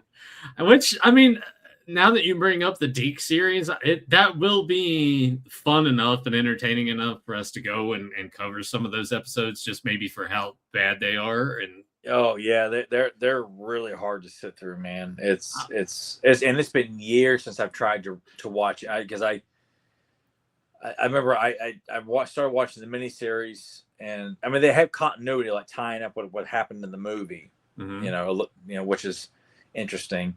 But when Pig-Seen Commandos, again, one of the most fucked up episodes, but it was a favorite of mine as a kid, seeing them battling for the life of Sergeant Slaughter with a football game. Yeah, that was fucking awesome as a kid. I don't know why, but I just thought it was so fucking cool. So I look forward to jumping in and because I do plan to watch every episode of that, just so we can go. I always love the intro for the Deke series. Got to get tough, yo Joe. Yeah. It's catchy as hell as a kid. Like I pointed out on episode 1 of this, I would see it. It would be Sunbow Marvel and then an episode of Deke, and they would they would mix it up. You never knew what you were getting each day. And it never bothered me as a kid. No. If anything, like seeing the Deke series, it was like reminding me of what I could buy currently at Kmart in Hills. Yeah. That's how I look. Same here. Same here. These guys, I can look for him when I go to Kmart on Saturday. Yeah. Jaime Mares did end up leaving a comment though and said, "Awesome first Terror Drome episode. All I gotta say is that it was about time. I see the combination between Tyler and Nathan's knowledge of G.I. Joe, plus the extensive Sunbow cartoon, Marvel, Devil's Due, Image Comics library, plus all the characters and bios. There's so much to talk about, and I'm excited because Tyler and Nate are going to kill it. F Lifeline and F Falcon. No, you can't vote Falcon. No. He's voiced by Don Johnson now. That's wonderful comment, Jaime. Thank you so much, dude. Yeah, which I get the stuff all the time. It's like, yeah, Lifeline sucks. I'm like, yeah, Lifeline's the shit. And if just for shits and giggles, tell us why Lifeline sucks, Jaime. But also let us know why you don't like Falcon that much either. Yeah. Just because is when the movie starts out like, he's an asshole, he's arrogant and very, very careless. And thank God for the slaughterhouse. Brian Davis, I should really comment more on your content. I've listened for a long time and enjoyed it all. Usually listen in parts over 2 to 3 days in the evening. Glad to see the topic structure you've had now applies to G.I. Joe. Can't wait for more. Filled out the list. Close to 50-50 toy cartoon influenced. Least favorite Cobra member was Ruff. They were all really good characters. That's the thing about G.I. Joe. Outside of Lifeline, Scoop and Cobra, like people point out the 87 Waves probably being some of the weakest members of Cobra, but I feel like they're all justified. Every single one of them. I don't. You really have a hard time trying to sell me on how they don't fit with what Cobra is about. Cobra can get away with having a wide variety of specialists. It was G.I. Joe, like it's a finite amount of groups, And you can kind of get away with them being on the wackier end of stuff too. Yeah, with Cobra a little bit. And even then I don't look at them as like until we start getting to the 90s. And it's more about the color schemes more than the gimmicks or what their specialty is for the most part at least. Yeah. Here is the dossier on Brian Davis. So favorite Joe, Hit and Run. Oh, I love Hit and Run. He's badass. Boy, he's fucking expensive to get him complete. favorite Cobra member, Zaymon. Zaymon with the scar. Yeah, well, it's maybe that's what puts him over the edge. It's just the scar. Favorite Cobra infantry is the Bat. Yeah. Favorite episode, Worlds Without End. Currently, it's the favorite. So I'm assuming with Brian they change depending on the day that you ask. Favorite Joe leader, Duke. Okay. Team commander, Serpentor, commander. Favorite vehicle, The Whale. Love the Whale. Favorite playset, Mobile Command Center. Storm Shadow, Joe or Foe. Once again, another one for Foe. Favorite G.I. Joe memory. It started with a full day of a 2-man scout mission throughout the yard. Lady J driving the armadillo and Falcon on the back. Just them and my imagination. Well, I lost them. Fast forward almost 2 years. I found them on our side porch in the back corner behind all the yard furniture. We were taking it out after not using it the previous year. They got to rejoin my A squad with quite a heroic POW story. I was going to say they're POWs. That's a great story. That's awesome. Favorite Dreadnought, Xandar. Look at that, man. After I just said people shit on Lady, he says Xandar's his favorite. Yep. Favorite Lady Joe, Lady J. Favorite Cobra Commander attire, original battle helmet. Least favorite Joe, Psych Out. Yeah, he's a bit of an odd duck. Yeah. And then least favorite Cobra member, Dr. Mindbender. Oh, he's an asshole. He pushes that, treason on Cobra Commander, so fuck him. So thank you, Brian, for Thank filling you. it Thank out. you, bud. Drawing by hand. This is not a dossier on drawing by hand, but it says my favorite Joes I had as a kid, as we never had the cartoon in the UK in no particular order. So I'm just going to rattle off the list. Crimson Guard, Snake Eyes, Buzzer, Flint, Lady J, Slipstream, and the Conquest. Law and Order, Snowcat with Frostbite, Tomax, Zaymot, the Whale with Cutter, Air Defense, Action Force Checkpoint, Cobra Rifle Range, Airtight, Mainframe, Shipwreck, Cobra Hydro Sled, Anti-Aircraft Gun with Windup, Voltar. Hey, another Voltar shout out. Blizzard. Blizzard cool. and he likes Raptor. Hey, all right. I like Raptor. Like, I get why people shit on it, but I think I'd have been all about him had I known about him as a kid. I would have been happy to have Raptor as a kid.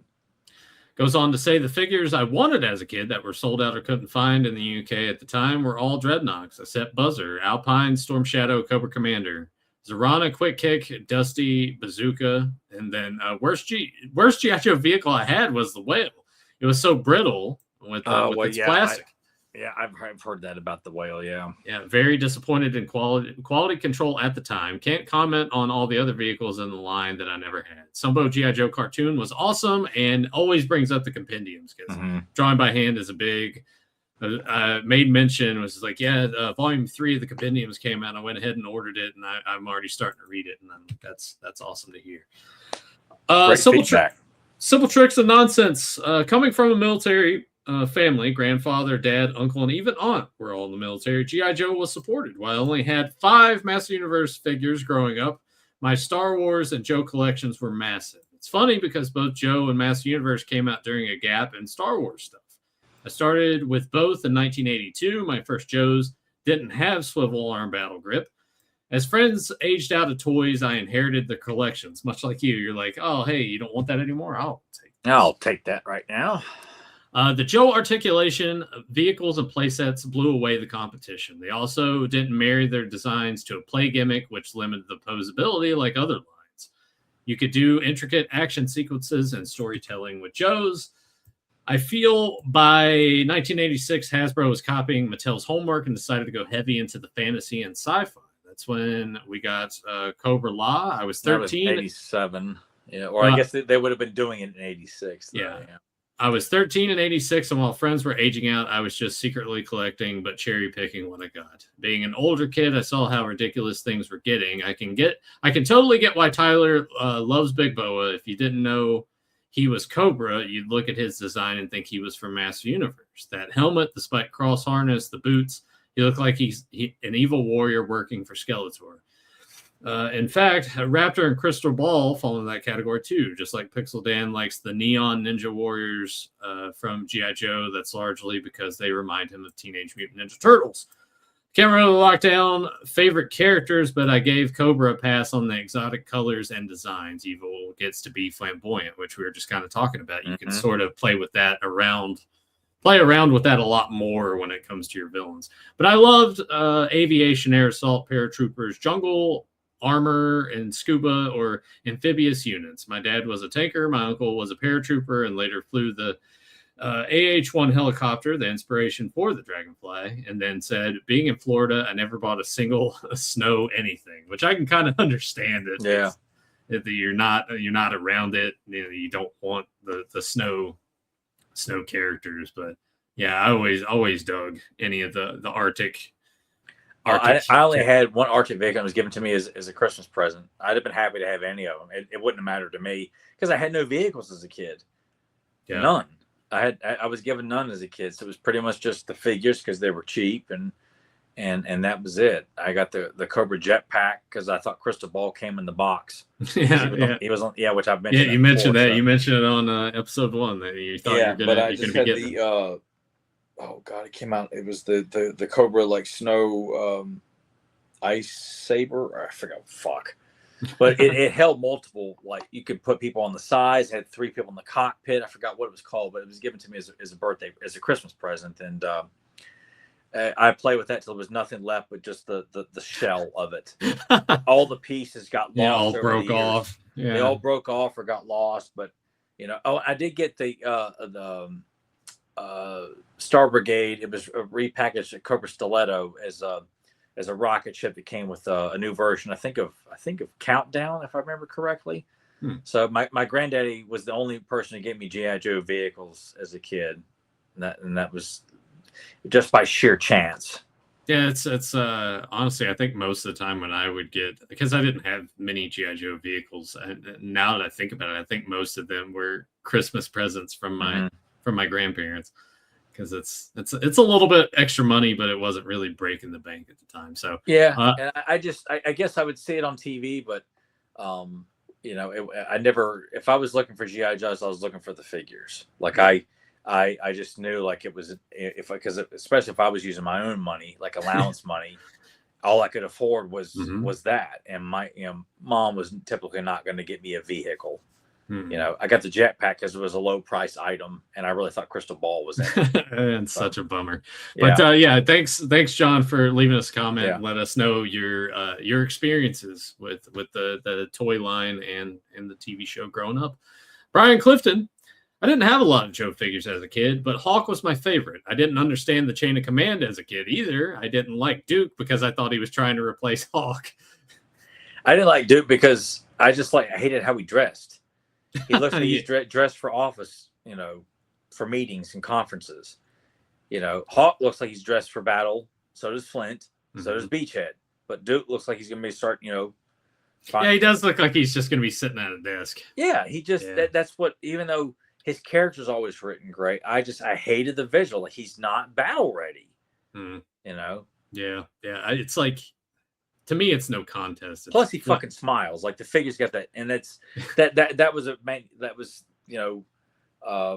the sculptor was like, he was just only given the image of Duke smiling, which was the card art, and that's what he fashioned the face sculpt from. Like he wasn't doing it like to be goofy or silly. Like this is all they gave me, so this is how I sculpted his face. Oh God, it pissed me off. Like the guy who did most sculpts. Fuck. Oh, that you can't remember his name? Yes. Damn it. It'll come to you. Yeah.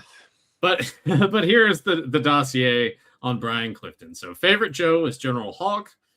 Favorite Cobra member, Storm Shadow. Favorite Cobra infantry, Crimson Guard. Favorite episode, not sure. So yeah, maybe that'll just maybe you like the Funhouse. That's your favorite episode. Oh, okay. We just default to that anytime no one can answer it. Favorite Joe leader is Hawk. All right. Team Commander or Serpentor. Team Commander. Favorite vehicle. Sky Striker. Sky Striker. Favorite playset. Never had one, but I wish I had the flag. Don't we all? Storm Shadow, Joe or foe. Once again, another one for foe. Favorite G.I. Joe memory. Getting Hawk. I just liked him. Favorite Dreadnought is Zartan. Favorite Laney Joe is Scarlet. Cool. So I had another one because it's pretty much been Laney J heavy up to this point. Favorite Cobra Commander attire, went with the hood. And then least favorite Joe, not sure. I didn't have many. And then least favorite Cobra Commander, or favorite Cobra members, sorry, not sure. Same reason. So, Brian, you gotta start watching more episodes of the cartoon. That way you can maybe kind of establish. We'll just say your least favorite Joe is Lifeline. Yeah, that'll be the default too. Because I'm sorry, there's no one's gonna make a case to sit there and justify, unless he was like one of the first ones you got and you have nostalgia for it. Yeah, and that'd be the only pass I give you because he fucking sucks, dude. And then least favorite Cobra member. Let's go with Dr. Mindbender because he's he's an asshole. Fuck him. And then here's the dossier JSP. We got a little bit of that information in the premiere chat. But favorite Joe is Snake Eyes. Favorite Cobra member, toss up between Destro and Zartan. Favorite Cobra infantry, probably the Vipers. Favorite episode, too hard to say. Worlds Without End and There's No Place Like Springfield are probably the best. Countdown for Zartan. Cobra Stops the World. 20 Questions. The Greenhouse Effect. Get that shit out of here. Lights, Camera, Cobra. Cobra Sound Waves, Lasers in the Night. Germ. The Vipers Coming. Cobra Classic. Quake. Bazooka Saw a Sea Serpent, which that's an interesting one. The Wrong Stuff, Once Upon a Joe, Cobrathon. Like I said, a lot of favorites. Too many to name, but And why? not the Funhouse. What's wrong with you? Why is the Greenhouse Effect on there? You'll have to give us a reason for enjoying or saying that's one of your favorite episodes. That is my absolute least favorite. Yeah, and Nathan made a point to tell me this is a fucking stupid episode, and I'm like, that, I've watched it once, and that was enough for me. I didn't like that one at all. Favorite Joe leader, Duke. Team commander, Serpentor. Favorite vehicle, Cobra Night Raven. I love the Strider Vipers who pilot those things, so yeah, I'm all about the Night Raven. Favorite playset, either the Defiant or the USS Flag. I would take the Defiant over the Flag in 10 out of 10 times. Storm Shadow, Joe or foe? Joe. All right, we have Ninja one. Force Joe or Ninja Force Storm Shadow. Yeah, we have one. Favorite GI Joe memory, probably when I watched part 1 of There's No Place Like Springfield while I was homesick. Felt like a fever dream. I mean, yeah, it's a pretty fucked up concept when you're thinking about it. What they do to Shipwreck to make him think that everyone's dead, and it's like he has a kid and all this shit. It's like, yeah, this really fucks with your brain. Favorite Dreadnought aside from Zartan, Buzzer. Favorite kid. Favorite Lady Joe, Scarlet, which is odd since I'm not normally into redheads. I'm not either. Favorite Cobra Commander attire, doesn't matter. Never a fan of the character. Ooh. What blasphemy. Least favorite Joe, also too hard to say, but a lot of the Joes after the 87, 88 lines. So there you go. If we break down the 88 line, I think we could wing you back on that one, man. I 87 does have some odd ducks in it. I on the Joe side, because you got Psych Out, Sneak Peek, Fast Draw, which Fast Draw is cool looking. Like he's like the Rio Blast of GI Joes. Mm-hmm. But like you have Tunnel Rat and Falcon, Gung Ho and his Marine outfit, which as a kid I always wanted that figure. I don't know why. I just thought it was such a cool looking figure. Him in his like Marine like officer outfits. I know why. I know why. Major Dad. You watched No. You watched that and you saw it. And you're like, yeah, I want a Major Dad action figure. That wasn't quite the motivation behind that one. No, but I just remember seeing that. I think on the back of the cards and just like thinking like that looks cool. Like I was impressed with how it looked. Knowing if I had I probably wouldn't have got much play value out of it. Yeah, you probably would have just used him as maybe like a new Joe or someone who's there to like hand out medals. Like you saved your fellow Joes here, so here I'm going to give you a medal of honor here. Yeah, because I wouldn't have known. I wouldn't have understood what it meant. I was impressed with the visual of it. Yeah, And then least favorite Cobra member, Cobra Commander himself. Man, Cobra Commander's been on people's hit list here a couple times tonight. I mean, I do understand. I understand that mentality to an extent because it's you really do just start to see and you kind of take Destro's side of this. It's like, yeah, you know what, Cobra Commander is a little incompetent and sometimes just unfit to lead this whole the operation. way Chris Latta voices him makes him so lovable. I know, but I'm just saying I get it from that standpoint of if you're looking at it from strictly they could have done this if he wasn't the one calling the shots. But then JSP went on to say, over the years, I've taken a good look at the big three, and I can safely say this. He-Man is still my favorite hero, but G.I. Joe probably had the best series. So wonderful bit of tidbit of trivia there from him. Because He-Man's always going to be my absolute favorite, but I play with G.I. Joe longer. Right. I wanted to collect He-Man, but still play with G.I. Joe because the articulation is. I was so spoiled by the articulation with G.I. Joe. Like anything that was anything less, like, So I never took to the Batman animated series figures, Because when you realize like they don't bend at the knees, they don't bend at the arms.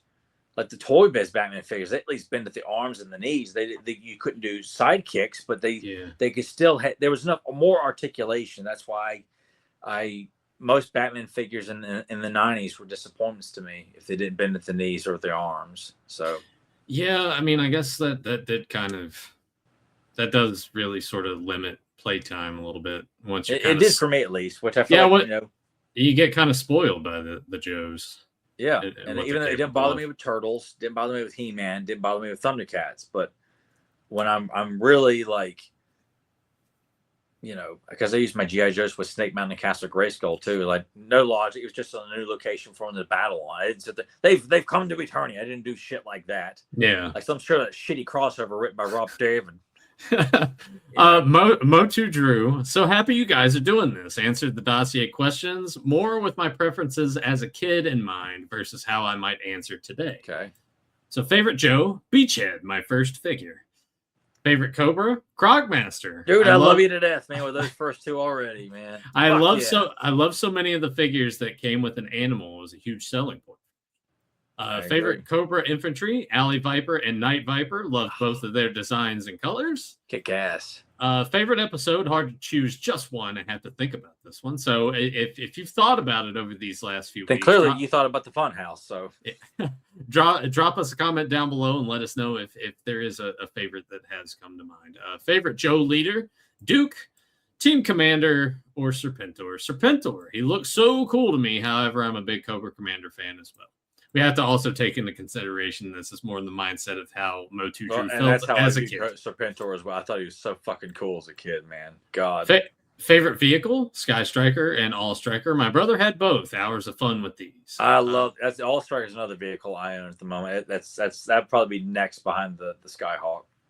Favorite playset, never had any as a kid. Storm Shadow, Joe or Foe? Foe.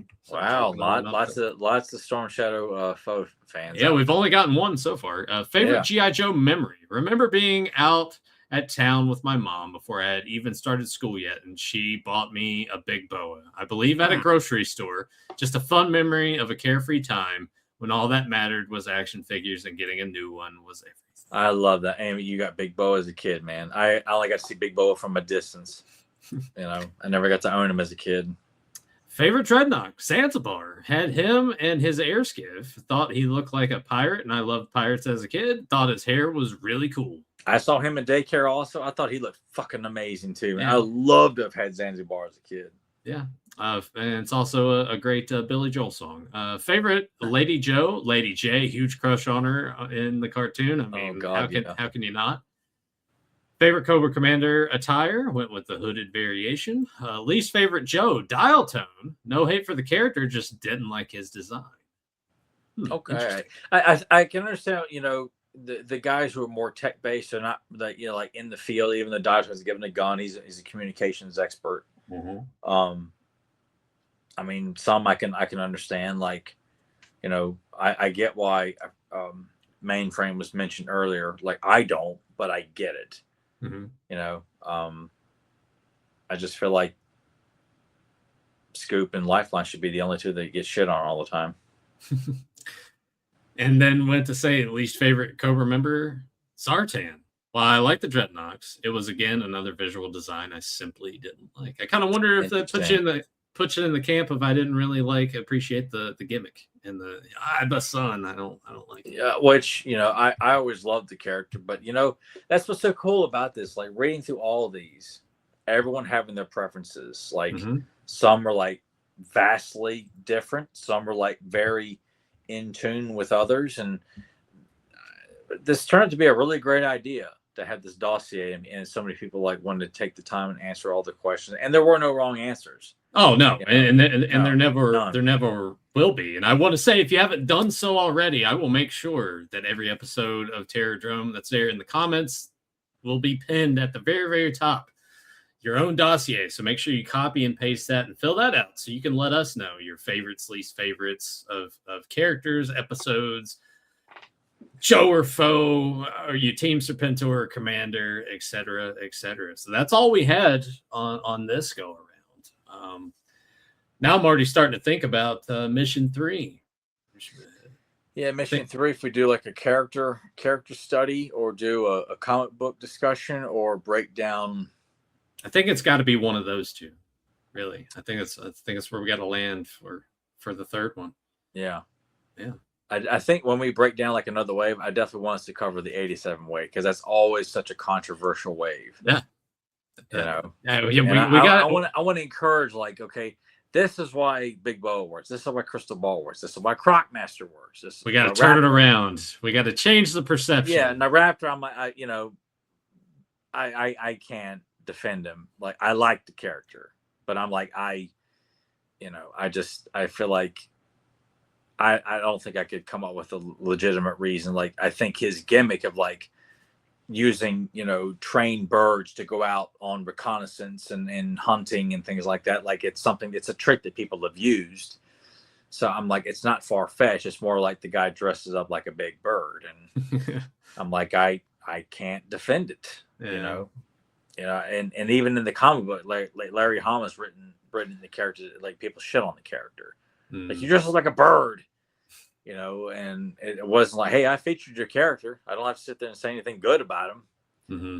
So, but I'm like, that's probably the one member of Cobra. I don't think I have a heart as a public defender of G.I. Joe, and something. I don't think I wouldn't have a good opening statement with Raptor. Like, no, I get it. I can't defend him. Yeah. Just can't do it. But I still need to get a vintage Raptor to add to my collection, and I had the classified version, but he's definitely one I'm like, man, I won't even try.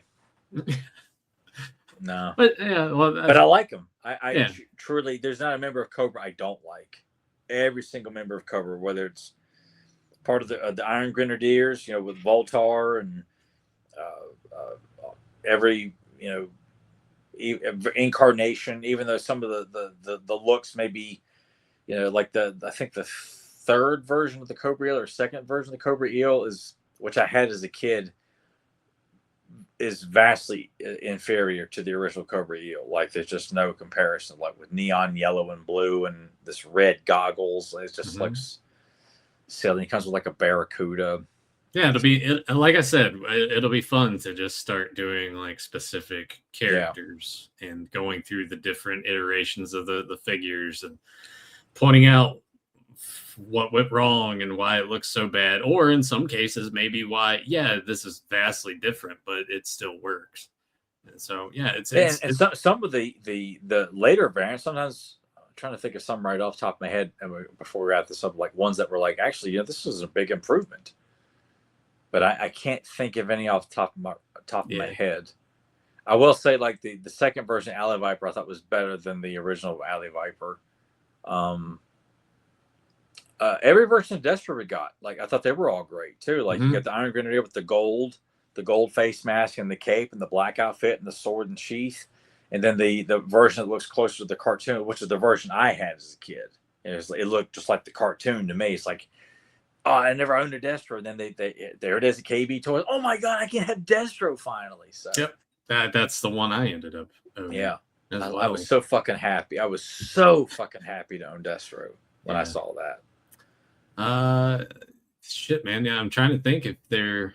I guess I should just make mention too that the beauty of this, as I talked about on the first episode, is the fact that on this path I get to like gain more knowledge and learn more stuff. So while I haven't jumped in to the comics yet, once I do, it's gonna be full on. I'm gonna be burning through them pretty quick. If it's anything too, especially like with Brian Clifton's recommendations on the DC side of things, I've just been on that app the past couple of weeks, just reading a bunch of stuff. It's like never thought I'd be 50 issues deep into James Robinson's Starman from 1994.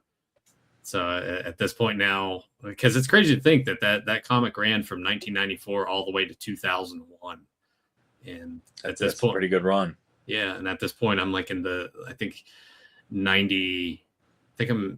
like 1997, 98 years, because each year there's an issue where it's like he's talking to his dead brother, who was the one that took up the mantle of Starman briefly and was killed.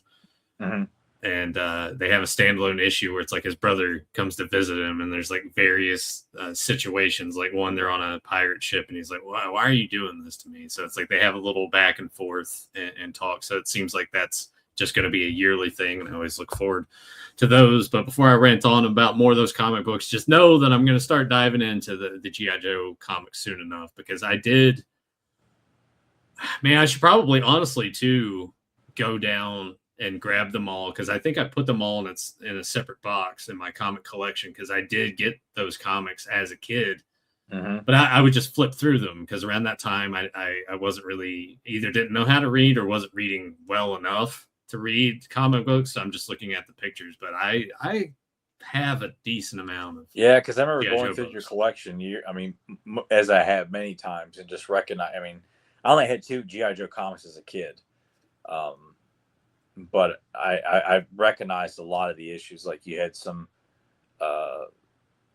there were ones like, especially with the 4th version of Snake Eyes, which you and I both are big fans of. Like seeing like some of the issues where that particular outfit is featured, and yeah, you had a lot of the 90s G.I. Joe comics in your collection there too. So yeah, with a lot of cool art. Like you say what you want about the stories, but fuck the art in those 90s Joe books, man. It fucking kicked ass, man. Jesus Christ. We need to like show a couple samples. Like people want to, shit on the 90s and say, yeah, you have a lot of good arguments about the 90s, but there was a lot of stuff that was done well, very tastefully. And I think it mostly pertains to the comics above all else. Because the comics, that's when you have like the Casualties of War storyline, where a lot of the Joes bite the bullet during that whole sequence, where it's pretty damn good, and they stay dead. It's not like where Cobra Commander is thought to have been killed, and you see it, and he's replaced for a time that he will come back and wreak vengeance on everyone who was a backstabber on his cause there. But the figures, they like Eco Warriors and all the bright colors and shit like that. It was done intentionally to draw the attention to kids. I get why they did it. It doesn't make it right, but I get why they did it. Yeah. And I think it'd be cool to like doing discussions like we break down the Ninja Force. We break down, the Dreadnoks as a group, each member, or break down like Destro's Iron Grenade, every member of that faction, like from the Targets to the when it comes to the helicopter back, Annihilator, Voltar, Metalhead, just all the guys that were all the Undertow, which was like his version of the Cobra Eels, which I had that as a kid. So like maybe breaking down the factions like that too, or the Slaughters, the Marauders, the Repaints, the Tiger Force, things like that, and say, okay, this actually looks pretty good compared to the original. This fucking sucks. That kind of thing. Yeah, so lots as we saw in our comment section, there are people that are super excited that we're doing this, and we are equally, if not more so, excited to be putting it out there for all of you to consume and enjoy. So Tyler, I guess with that said, this mission is over, but the battle rages on. If you haven't done so already, make sure you like this video. Leave us a comment down below in regards to anything, the countdown for Zartan episode discussion. Definitely fill out the dossier, if anything else, so we can know your thoughts and opinions on G.I. Joe as a whole. And until next time, stay frosty. I was like, I'm waiting for you. I don't give a damn what you're thinking. All I know is a boy is dead and my son and husband are still out there.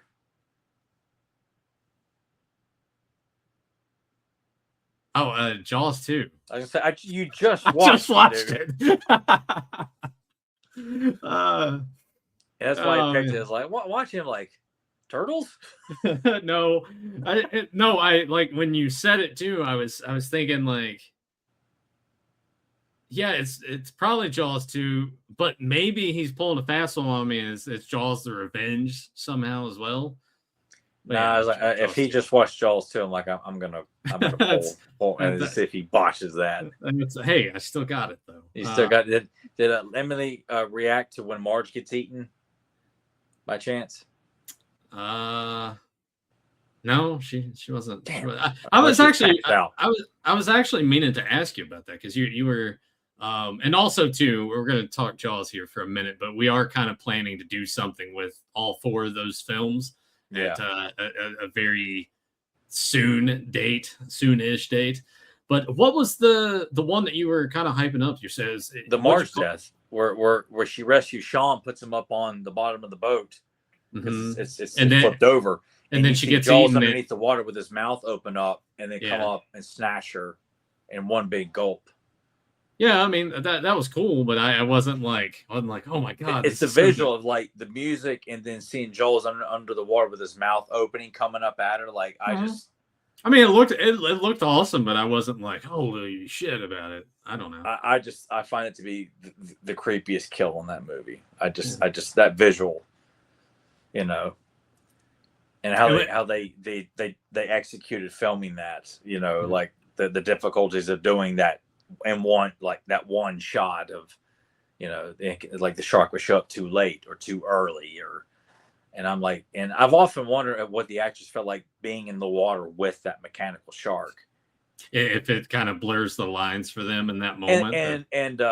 The actor who plays Andy said, yeah, it's pretty fucking scary when you're in the water and you see that. You're like, because I've often thought, it's a mechanical shark, but to be in the water with it, I just felt like, you know, because my natural fear of sharks too, I think I'd have been scared out of my mind, like to have that charging at me. And even though my character may not be eaten, it's still coming at you. This massive, big fucking mechanical shark.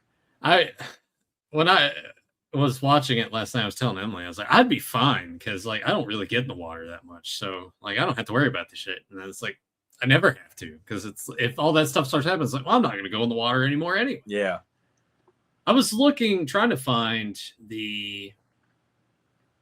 I guess there's been a couple of newer shark movies that have come out, but I thought there was one that had to do with. It's kind of like during World War II or something. Yeah, I think it's called Beast. I think that's what it's called. I think. Yeah, and then there was another one that just came out, Deep Water, where it's like it's got Aaron Eckhart in it. There's like a plane crash. I saw the trailer for that. This looks like such a piece of shit. Yeah, probably. It's just like they're trying so hard to it's like this looks like Deep Blue Sea almost. There's one here that says The Devil's Mouth, whatever that is. I'm not sure. What sucks is that they've made so many shark movies, but most of them suck balls. You know, Open Water was a lot of fun. This is going to be a Prime Video exclusive on July 29th. Yeah, called the Devil's Mouth. I don't think it has any notable names in it. I'll have to watch a trailer for that and see if that looks bad. The one during World War II, I was definitely intrigued to see that, but I never heard anything of it. Like if it was like when I saw the trailers for it, like. Okay, I like to see that when it comes out, but it's just either it came and went like a fart in the wind, or it was dumped. I don't know. I haven't heard anything about it. It's not like it showed up in my algorithm of like, you know. Beast of War is what that's it. That's it. Yeah, Beast of War. Yeah. Yeah, Australian survival horror thriller follows a group of World War II Australian soldiers stranded on a makeshift raft after their ship is bombed. Ooh, yeah, that does seem. Yeah. Beasts of War. I'm just sitting here looking this up. It's like, what's it on? Yeah, I guess it hasn't. I don't know. I have to do a little more digging and see if it's actually like been released anywhere yet. It might not have been. It may not have been because I'm like, how come nothing's ever come of that movie? Because it was a very interesting concept, and I feel like there's still a lot of great concepts to be done with shark movies, but for the most part, they're just junk. Yeah, and it's unfortunate, you know, because there is as many great horror movies there are. Yeah, there's a lot of junk, but there's only one memorable shark movie. True. And you could say you like Deep Blue Sea or... It's The Meg with Jason Statham. Oh, fuck those movies, man. And that was so upsetting because I read the book. And the book was a lot more entertaining. And they just like, we're going to cut this, cut that. And it was play too safe. For a movie about a giant fucking shark, man, it was played so safe. There's nothing creepy about any of it. It was just a bad fucking movie, man. I agree. Really, really bad. I agree. And they made a fucking sequel to it. It looked even worse. Yeah, it made enough money, I suppose. All right. Well, before we start getting on about shark movies, so it brings out the idiots from Parrot Mountain. Yeah, we'll talk more shark stuff and focus on that as its own separate entity. But we hope you all enjoyed, and thank you for watching. Thanks for your time.